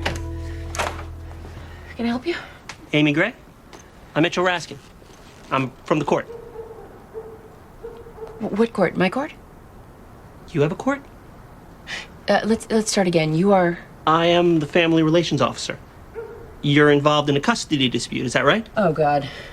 I'm here to observe. Now? I believe we have an appointment. Is that a problem? It's just not a good time. Amy, we're all waiting for you. Is there something going on in there you'd rather I not see? Oh, forget it. Just come on in. Jonah said he'd rather take the bus to school than get back in that car. Zachary's refusing to even go to school tomorrow. Look, I know my mother's tough, but she didn't mean to hurt anybody. What she did in that car was simply a form of abuse. I'm sorry. Who was abusive? Can we not use that word? Just dial it back a little bit. Why is he here? Who are you? This is, I'm a friend of the family. I think we're all talking about the same thing. We're gonna have to reduce the number of kids in the carpool by 1. Carrie, please. It's Terry. Anyone home? Amy! Oh, for the love of God. Hello. I'm Maxine Gray, Amy's mother. Mama, I thought you were going to be out this evening. Dinner ended early and all the movies were sold out. No, they weren't. It seemed to me that I should come back here and defend myself. I'm glad you're here. I, for one, would appreciate hearing exactly what was going through your mind when you decided to verbally assault our children. You must be young Zachary's mother. That's right. He's a very sweet boy. Bright, well-spoken, but he has a short temper. And his devotion, his passion for professional wrestling translates into a need for him to repeatedly punch and poke the boy next to him. And that boy would be, your son, Jonah. Zachary punched Jonah? He gets that from his brother. He's a boy. He'll outgrow it. They all do. But until he does, I told him that he had to sit on his hands for the duration of the trip. And speaking of Jonah... He said you yelled at him and gave him homework? He complained about my choice of music. According to him, it sucked. And at that point, I insisted that he listen to Mozart. And yes, I told him that the next time I drove, he would be walking, unless he could tell me where Mozart was born and name 2 of his operas. Mom! Which brings me to your lovely young lady. Oh, jeez. No, and she really is quite lovely, especially when she's not spitting bubblegum all over her lap. And as you may know, I told her that I would fine her 5 cents every time she used the word like extra grammatically. She owes me 15 cents. I was just trying to make a point. That's a great idea. I mean, I've been trying to get her to stop saying like every 2 seconds, but it's like impossible. And that would be a nickel. Mom. Well, as far as I'm concerned, Mrs. Gray, you can drive my daughter every day. I'd be honored. Yeah, I'm really sorry. I didn't realize. I never wanted to kick you out of the carpool. I was just going along with the group. Then I guess this meeting is adjourned. Amy, was there anything else? Nope. Ladies, thank you for your time. Is Lauren around by any chance? She's sleeping. Who are you? This is Mitchell Raskin. He's from the court. He's here to observe my parenting skills. Oh. How do you think it's going so far?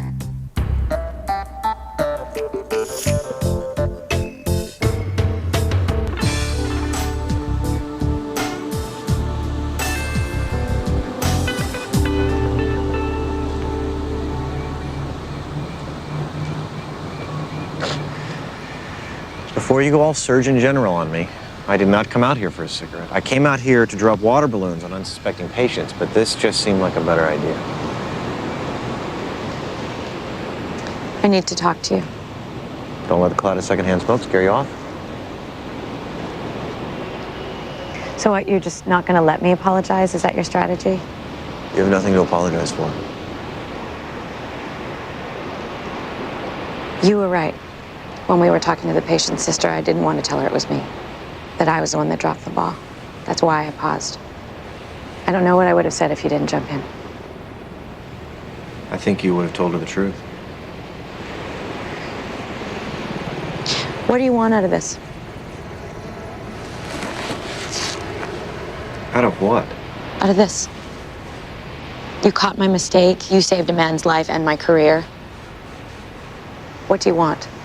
What do I want? I don't know. Buy me a burger sometime. A burger. Right. You've got this major piece of leverage now. You are gonna want something. That's not how I look at it. That's the way everybody looks at it. Who's everybody? Everybody I've ever worked with. So apparently you've only worked with the most cynical and opportunistic doctors on the planet. Wow. Can I just say that your bar for normal human behavior is really low? And that comes from somebody who spent time in rehab. Yeah, I'm not buying it. You're gonna want something. I like my burgers cooked medium. With thick steak fries on the side. I don't like curly fries, I never have. Have a good night, Doctor.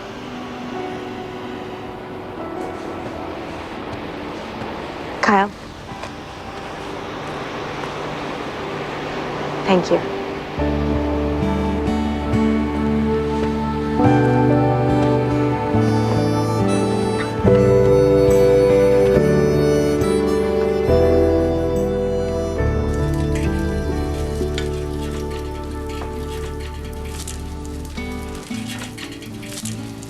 You were great tonight, Mom. Yes. Well, I have my moments. I'm sorry that I snapped at you. I overreacted when I got all those phone calls. Should have just asked you what happened. You have a lot on your mind. I am terrified I'm going to lose Lauren. Help me with these lights.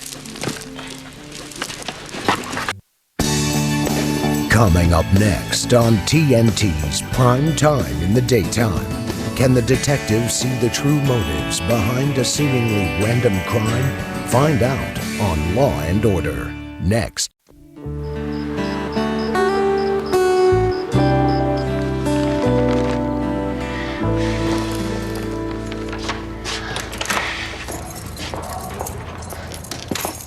Want to see my edict? Hey, Noodle, just give me a minute to put my stuff down and take my coat off and come over and see your edict. Wow. It's for American history. Doesn't it look cool? That is by far the best looking edict I've ever... How did you do this? I learned calligraphy. When did you learn calligraphy? Who taught you? Did Leisha teach you? Mom, take a breath. Grandma taught me. Well, Grandma taught me calligraphy, too. I never got it this good. We're supposed to make up a bunch of rules for a just society, like they did in olden times. While enjoying a game of dodgeball, the loser shalt not throw the ball with all thy might at the head of the winner. Good rule. I need to make it look old now. Miss Biddle said tea stains are good for that. No, I know something better.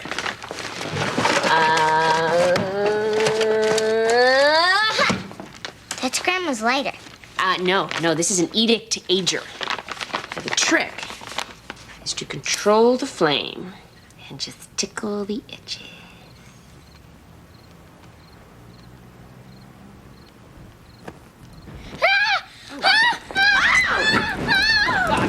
Lauren, stay back! Stay back! Stay back! It's okay! It's all right, honey. Just...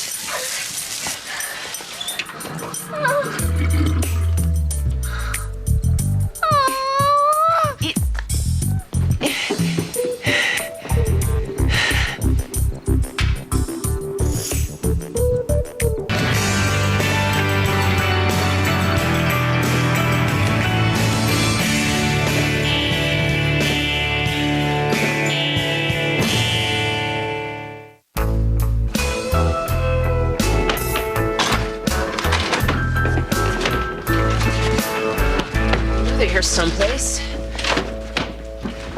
What is all the banging down here? I can't find the coffee filters. When I was in college, we used underpants when we ran out of filters. They used to be right here, near the coffee maker. I relocated them to a more sensible place. Peter moved somewhere. The glare off of Amy's new refrigerator makes you look dead. I've been working really hard lately. That was not meant for you. That was meant for me. Well, nonsense. It was for that silver monstrosity. Mom likes things to stay the way they were. You're lucky she lets you wear long pants. I brought you the new contract to book the Athenaeum for next month. All I need is a signature and a bigger deposit. Is there ever going to be coffee? Keep your underpants on. Why must the deposit be bigger? Because they don't trust us anymore. Because you keep postponing.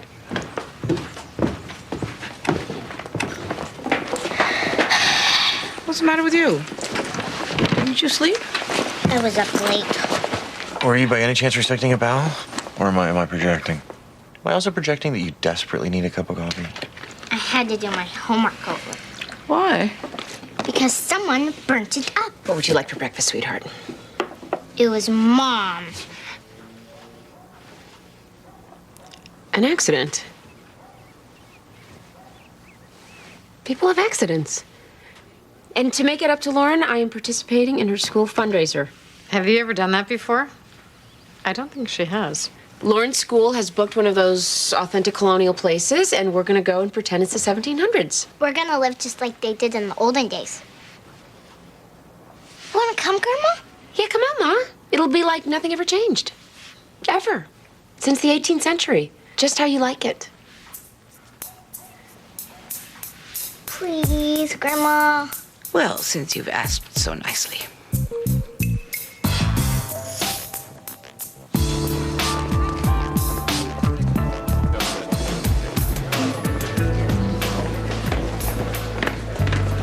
Zola, I'm here to defend somebody. I didn't ask. Well, that's why I'm here.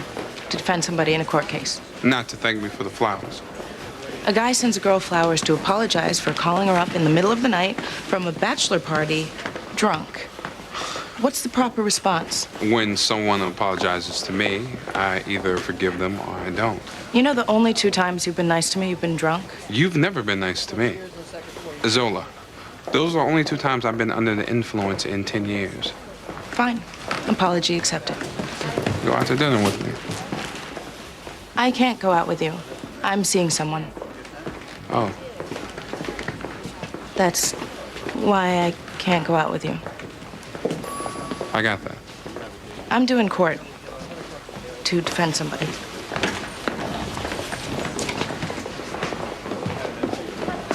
I can't. I'm seeing someone. Like you were born yesterday. What? It's insulting. Like you can't take the hit. Should you just say, Bruce, you're a great guy, but I'm not interested in you. Period. End of chapter. Case closed. You don't think she really has a boyfriend? Please. Her? What kind of guy would throw himself onto that buzzsaw? Though it's just that snotty, impatient, feisty quality that really makes her hot. You're right. I bet she has a lot of boyfriends.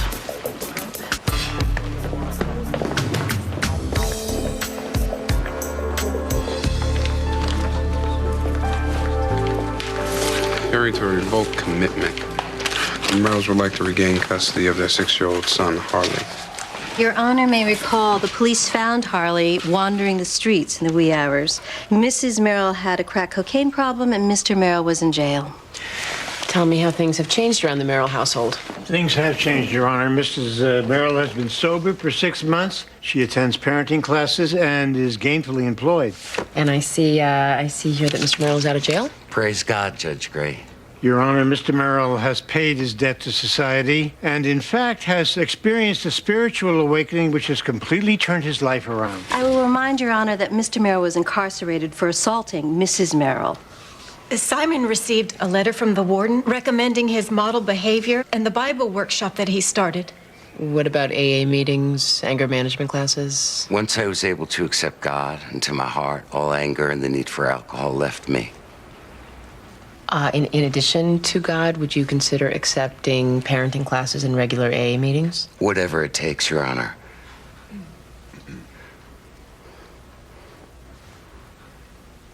Okay, well, I'm going to take a leap of faith of my own here. I am granting the parents' petition for revocation and sending Harley home, but I'm also ordering 6 months of protective supervision. Thank you. Thank you, Judge Grant. I'll see everyone back here in 3 months for an update.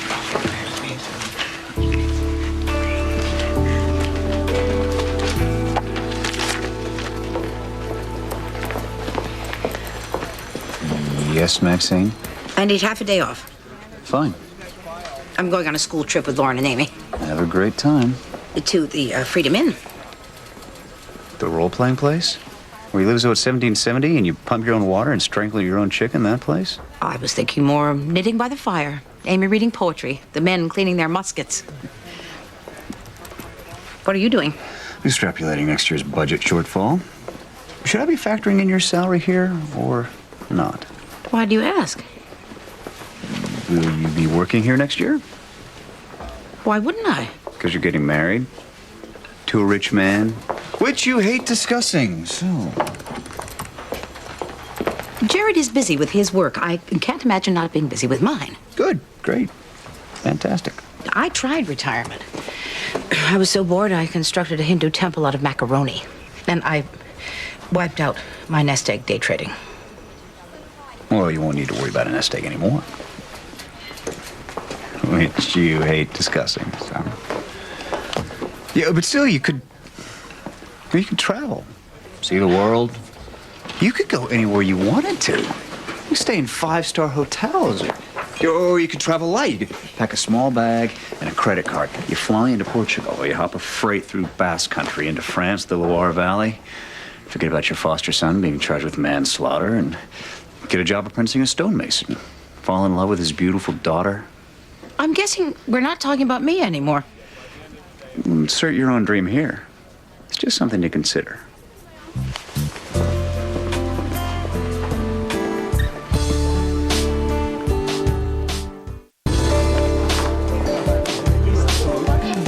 More important than being strong, it's the type of case which creates social change. That way it gets incorporated into the system legally as well as becoming the social agenda. It's a three-prong approach: public policy, public practice, and public opinion.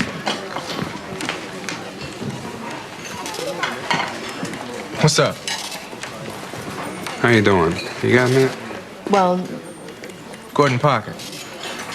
Hey, Bruce Van Axel. It's only you have to make up a boyfriend to get rid of me. I'm a grown-up, I can take the hit. That's all I want to say. Good luck on your case, man.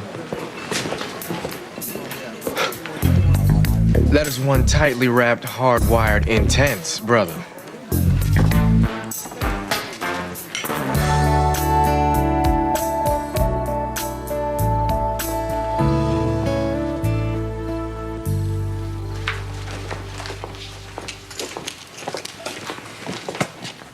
I'd like some ice cream, please. Your new friend is ignoring me. You expect it to serve you? It does everything else, doesn't it? Defrosts itself, adjusts its own temperature, warns you if the milk is turning sour, deodorizes itself. Chocolate chip, please. Don't make me ask again. Okay, Mom.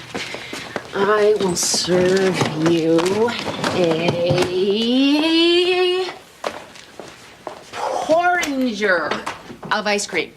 And this is a noggin, and this is a trencher. You memorizing this? Because we're supposed to know it. I don't want to.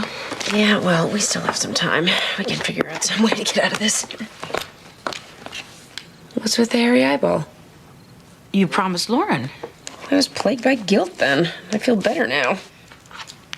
You say I'm inflexible, but one little bump in your routine, and you want to break a promise to your daughter. Mom, I have been dispensing justice all day. Now I have to come home and learn 200 archaic nouns.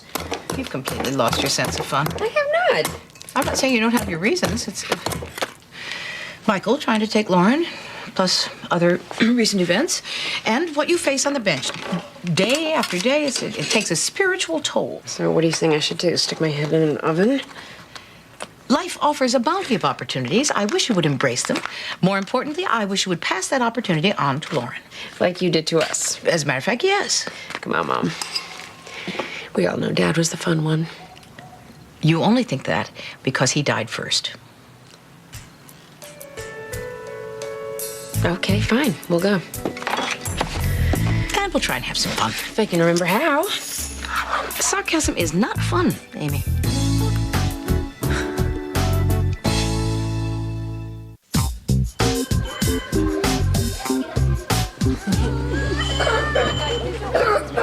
I don't want to interview a new pediatrician. I want to have lunch. That phone has rung 6 times.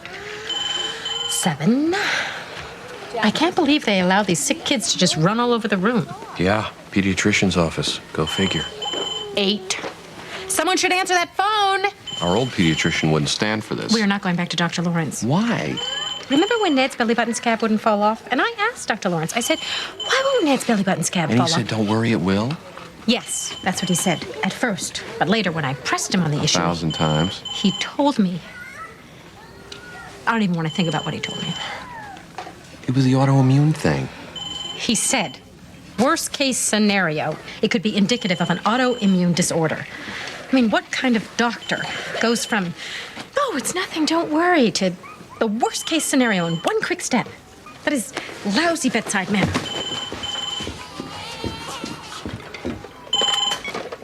Dr. Bartol's office, can I help you? Can you call back? Ah, when was your appointment? Well, let me check the schedule. I found the appointment book. Okay. Would you like to reschedule? Next Tuesday at 9? She's a very take charge kind of gal.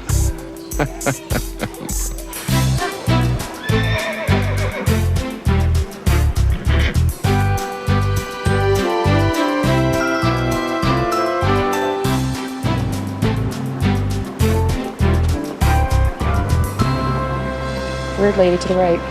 Greetings to ye on this fine day. Hi there. Prithee, what sayest thee, young wife? You're supposed to talk old school. You're right. Yea, verily. Good day, kind sir. 'Tis brillig, and we are in need of shelter and sustenance after our arduous journey. Prithee, enter. 'Tis brillig? It's from the Jabberwocky. We're in, aren't we?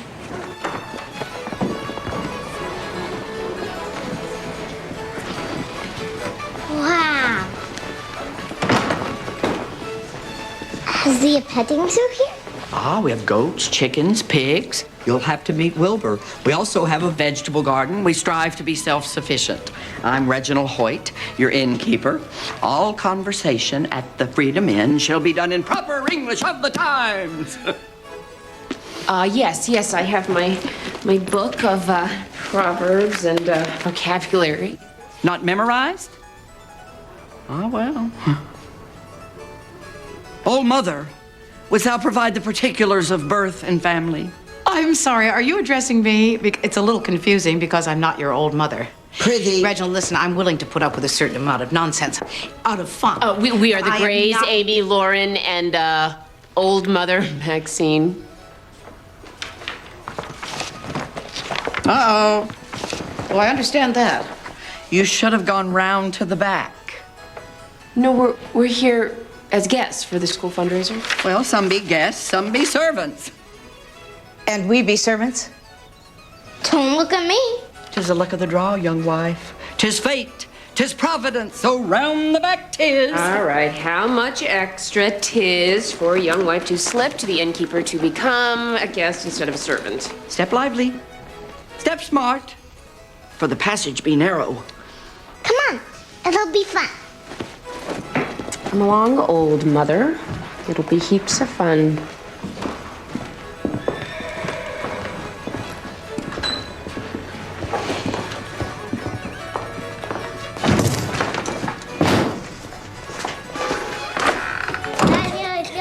We'll see you then. And please remember to bring your insurance card with you.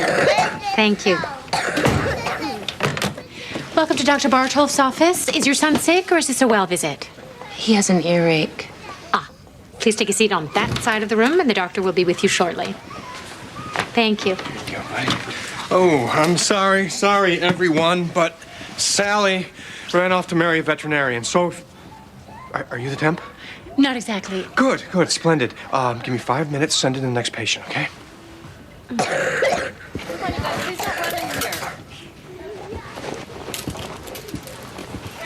I have to get back to the office.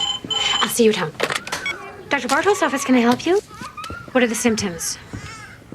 Oh, that'll fall off by itself. Mm-hmm. So how big a scab are we talking?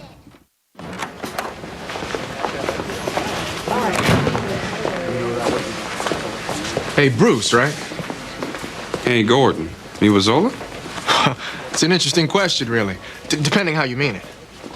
I mean, is she with you now? No, she's not.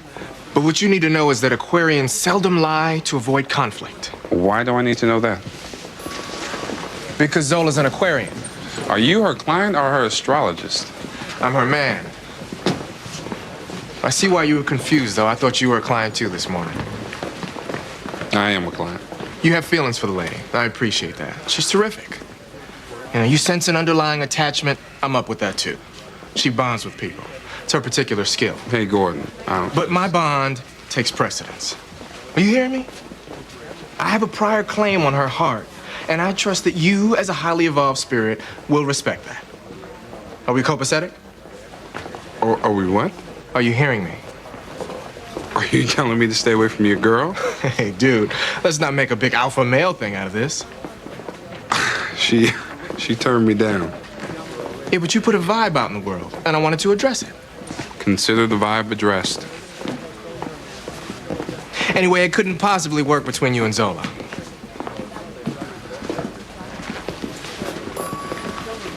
Out of curiosity, why not? Well, you're a Virgo, right? I have absolutely no idea. Trust me on this. Wouldn't work. You're literally star-crossed.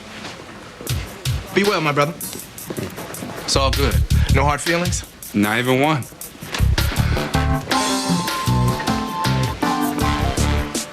Dead man walking.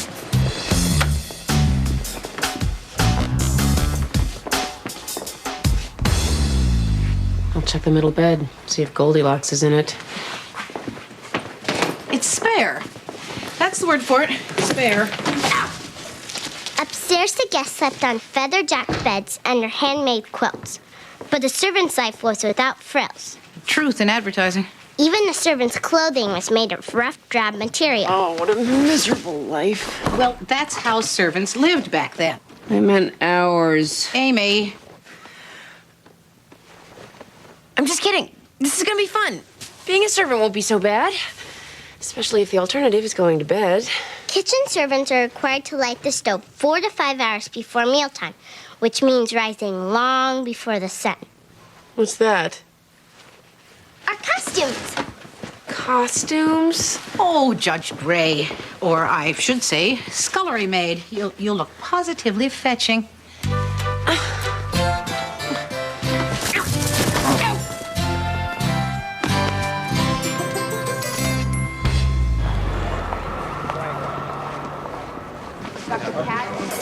Dr. McCarty.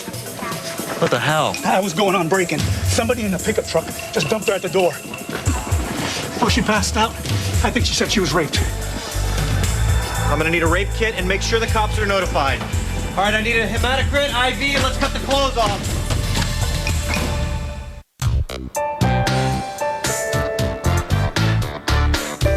The doctor will call you back once we have the results. Okay?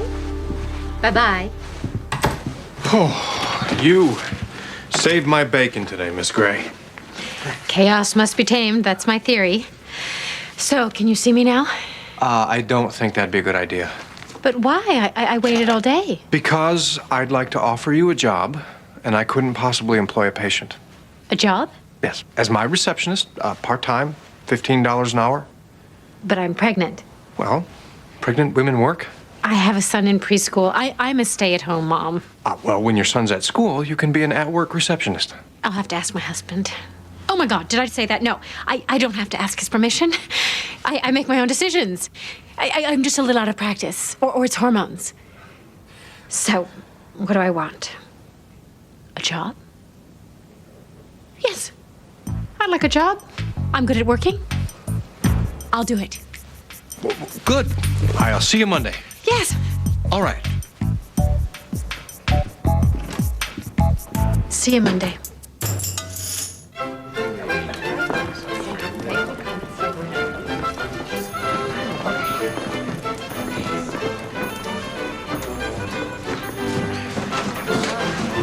Excuse me. Oh.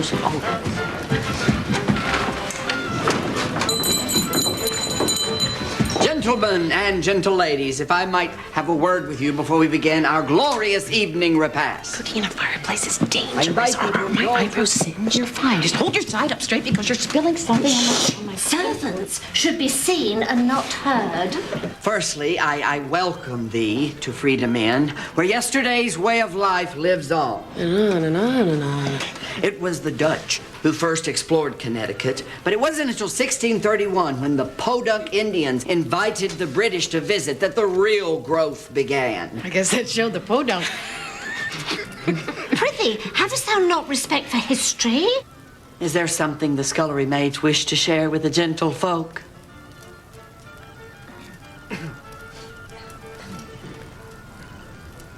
It was Thomas Hooker, a Puritan. I'm so sorry. It's just the Puritan named Hooker. It's ironic. My tray beeth hot. Yet ours beeth heavy and hot. And slippery indeed. If I might get through this without interruption from the kitchen help, we can move on to our repast. If the scullery maids will reveal on the count of 3, 1, and 2, and 3.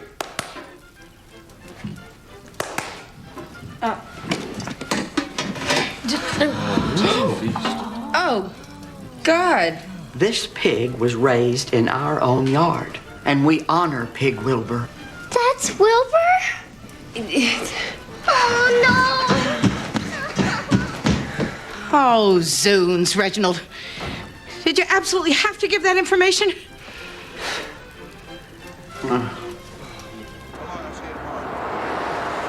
Yes, sir. I'll have the page as soon as I can.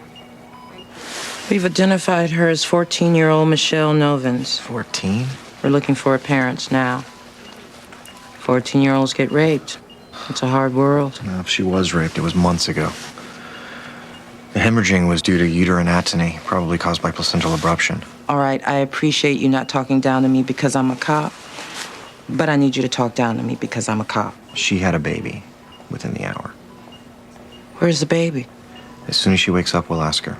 But if she left the baby outside somewhere, I don't know how long it'll last in the cold. As soon as she is conscious, I will call you. I'm gonna ask around about the truck that dumped her off. See if that leads anywhere.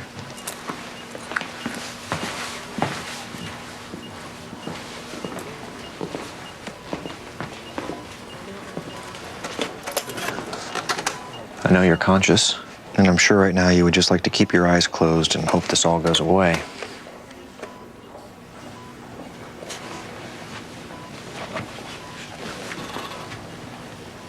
You're a kid who made a big mistake and you're scared. But if you don't tell me where your baby is and it dies, then you'll be responsible.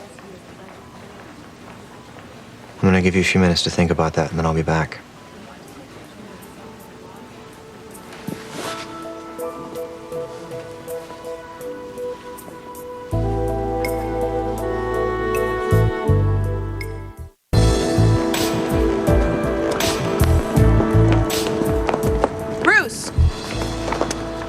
Did it even occur to you for a moment that I might not appreciate being treated like a piece of property to be haggled over? Are you referring to the conversation I had with your astrologist?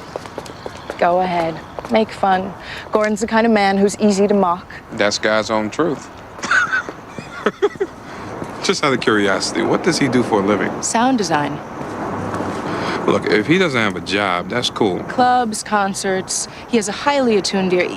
I'm not discussing him with you. He came to see me. And I'm glad he did, because I don't know what I was thinking. You being an Aquarius and me being whatever I am. Unlike you, Gordon's very open-natured. I just can't believe you're ragging on me about how white my world is. Brother called me dude. Gordon is a wonderful guy. So, that's that. Gordon's a great guy with great ears. That's that. Case closed.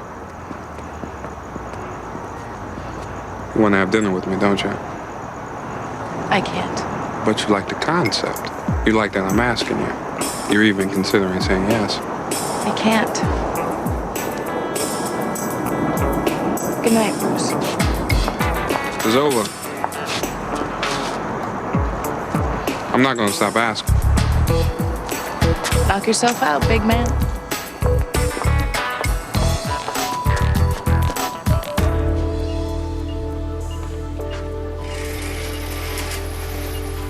Okay, Miss Novins, moment of truth. Dr. McCarty? We found the girl's mother.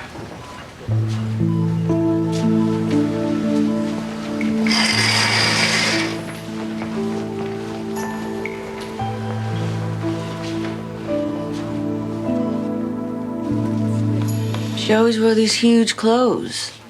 It's the fashion, baggy. I think she could be pregnant. She's 14. Who's the father? Mrs. Novins, I know that this is a lot to digest, but I'm afraid we're running out of time. There is a newborn out there who needs our help. What can I do? Get Michelle to tell you where she had the baby. She didn't even tell me she was pregnant. Do you have any idea where Michelle was after school today? At a basketball game at Taft High School. She went alone. I think.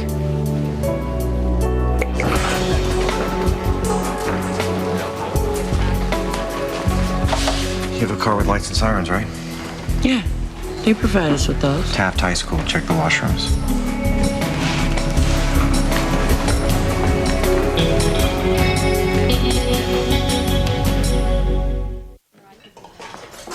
In the 18th century, girls learned to cook and clean in their father's house. They weren't even allowed to go to school, and women were considered the property of their husbands. That's why they took their husband's last name. Is that why you changed your name back to Gray after you and Daddy got divorced? Oh, I don't know, Noodle. I think I was just finished with being Amy Cassidy. Grandma, when you marry Jared, are you going to change your last name to Duff? No. Really? Maxine Duff? Sounds like a line of orthopedic footwear, don't you think? But your real name is Maxine McCarty. I was only Maxine McCarty for 20 years. My true self was formed after that, while I was Maxine Gray. So if a girl doesn't have her husband's name, then she has her father's name? Is that fair? A gentleman has come calling, young wife. Saved by the gentleman caller. Step lightly. Judge Gray, yowza. Wasn't a God, you look incredibly sexy, yowza, was it? Listen, I'm sorry. I'm all right. Are you done? I believe I am, Judge Gray. What is it? It's an OTC. What's an OTC? An order of temporary custody. My daughter is a judge. I'm sure they didn't have OTCs in the 18th century. Take a ride on that thing, Martha. It would suit you. Do you have to go?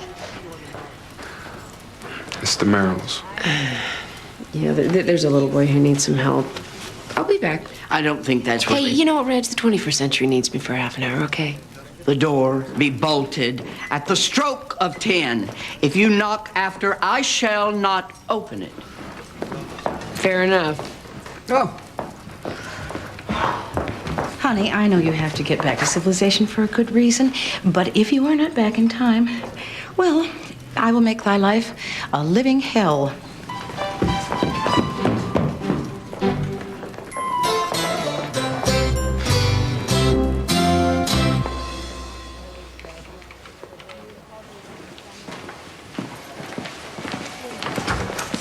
Dr. McCarty? Did you find the baby? Yeah, a boy. Where is he? They couldn't tell at the scene if the child was stillborn or died afterwards. I'm sorry. I know you did everything you could to get the information. Will you be arresting her? Yeah. What a waste of life. You mean the girls or her babies? Both, I guess.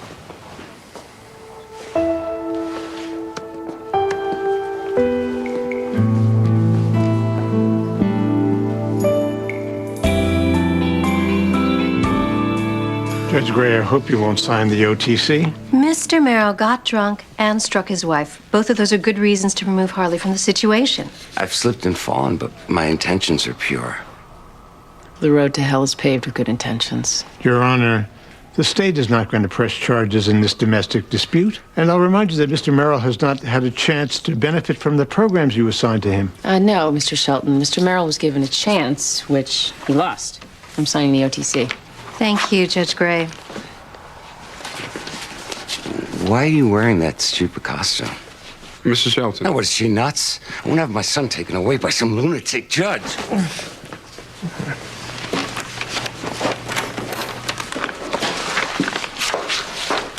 I really thought. What happened to his spiritual awakening? I thought he was sincere. I would have given him the same chance you did. I realized you didn't ask me for my opinion. Thank you for it anyway. Hey, Bruce. Does it seem to you that I'm not as much fun as I used to be? Fun. Am I a downer? Have I lost my zest for life? Judge Gray, have you looked in the mirror?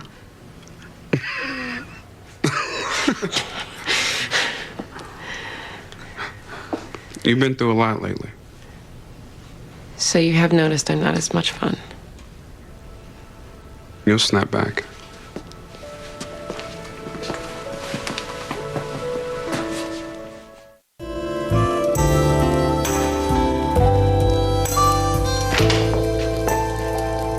So mine. How can she sleep? It's like stretching out on a small slab of scratchy cement. She's having a wonderful time. How about you? Oh, you were right. I'm not really enjoying much of anything these days. But I'm glad you brought it to my attention. You are? Yeah. Yeah. I want to pass on the same zest for life that I grew up with to Lauren. And especially now that you're not going to be in the house anymore. Oh, you'll be glad to get rid of me. You can put bowls of balls any place you like. You can store your coffee mugs wherever you want. I'll go live in a snazzy townhouse and store my coffee cups wherever I want. And Jared, that sweet man, will let me do whatever I want.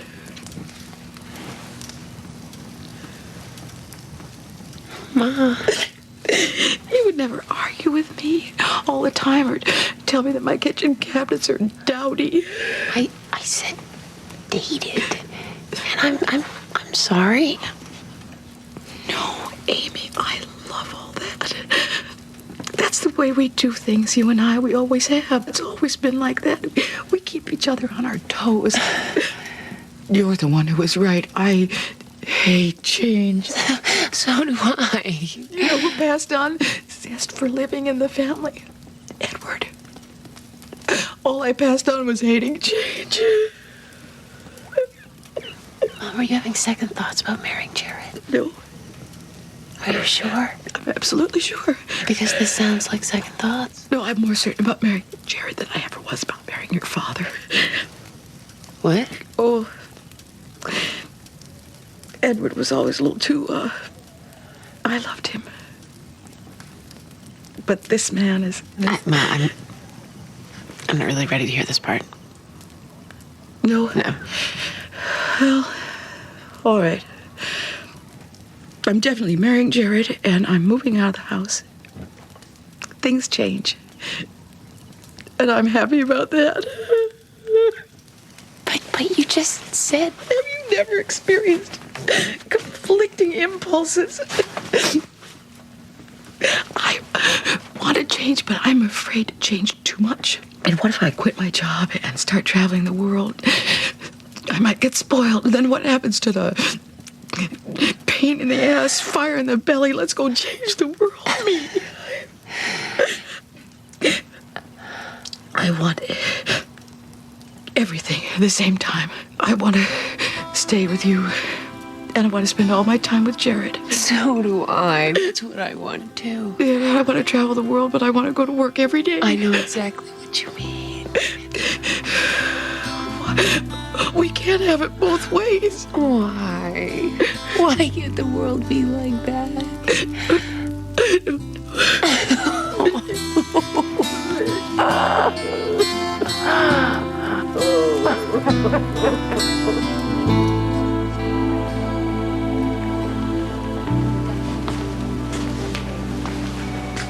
Mrs. Novins. Michelle's awake now. You can see her if you'd like. Obviously, she has some mental problems. What else could have caused this? Oh, gosh, let's run through the possibilities. You're blaming me?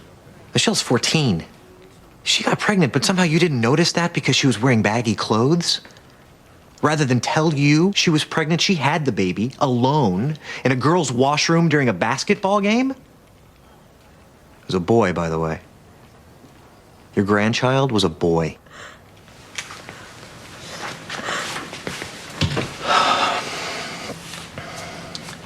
I apologize. You have to realize that Michelle was not thinking clearly. Trauma, blood loss, pain, fear. Yes. One of these days, though, it's all gonna sink in. And when that happens, she is gonna need her mother. She's never needed me before. Michelle's being here shows how much she needs you.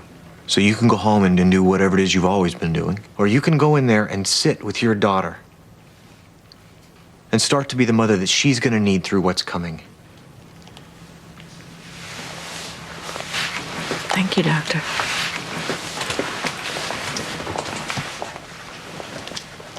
But what I think Michelle needs is for me to put my energies into getting her a good lawyer and a good psychiatrist and arranging to move her to a better facility.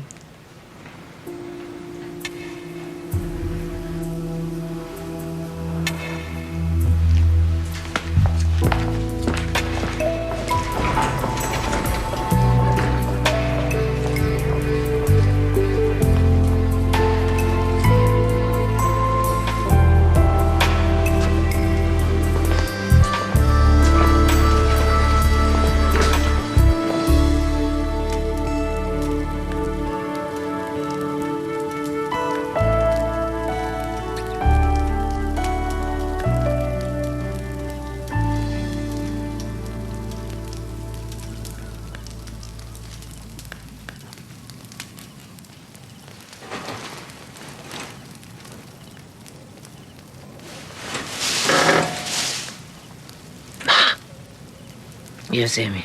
You asleep? I just answered yes, Amy. How could I be asleep?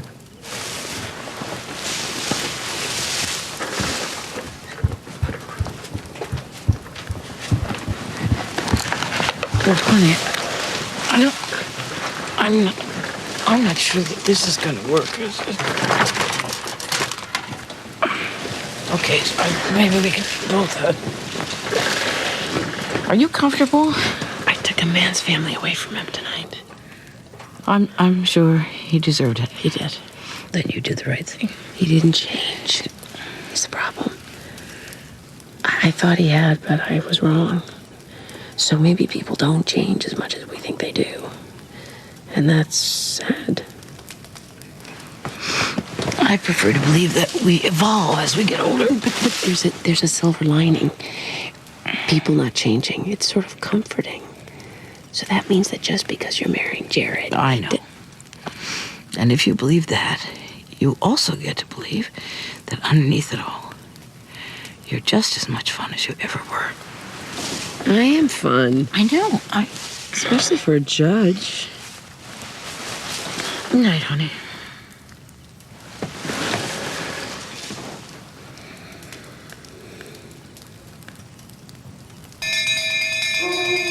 Kitchen staff, arise and shine. Report for duty ere the sun rises and finds us lacking. It's time to get up. I have to fetch the kindling.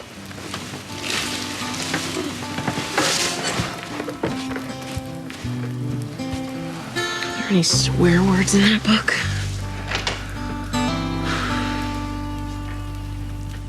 Ma, I know you're not sleeping. Ma, you're not fooling anybody.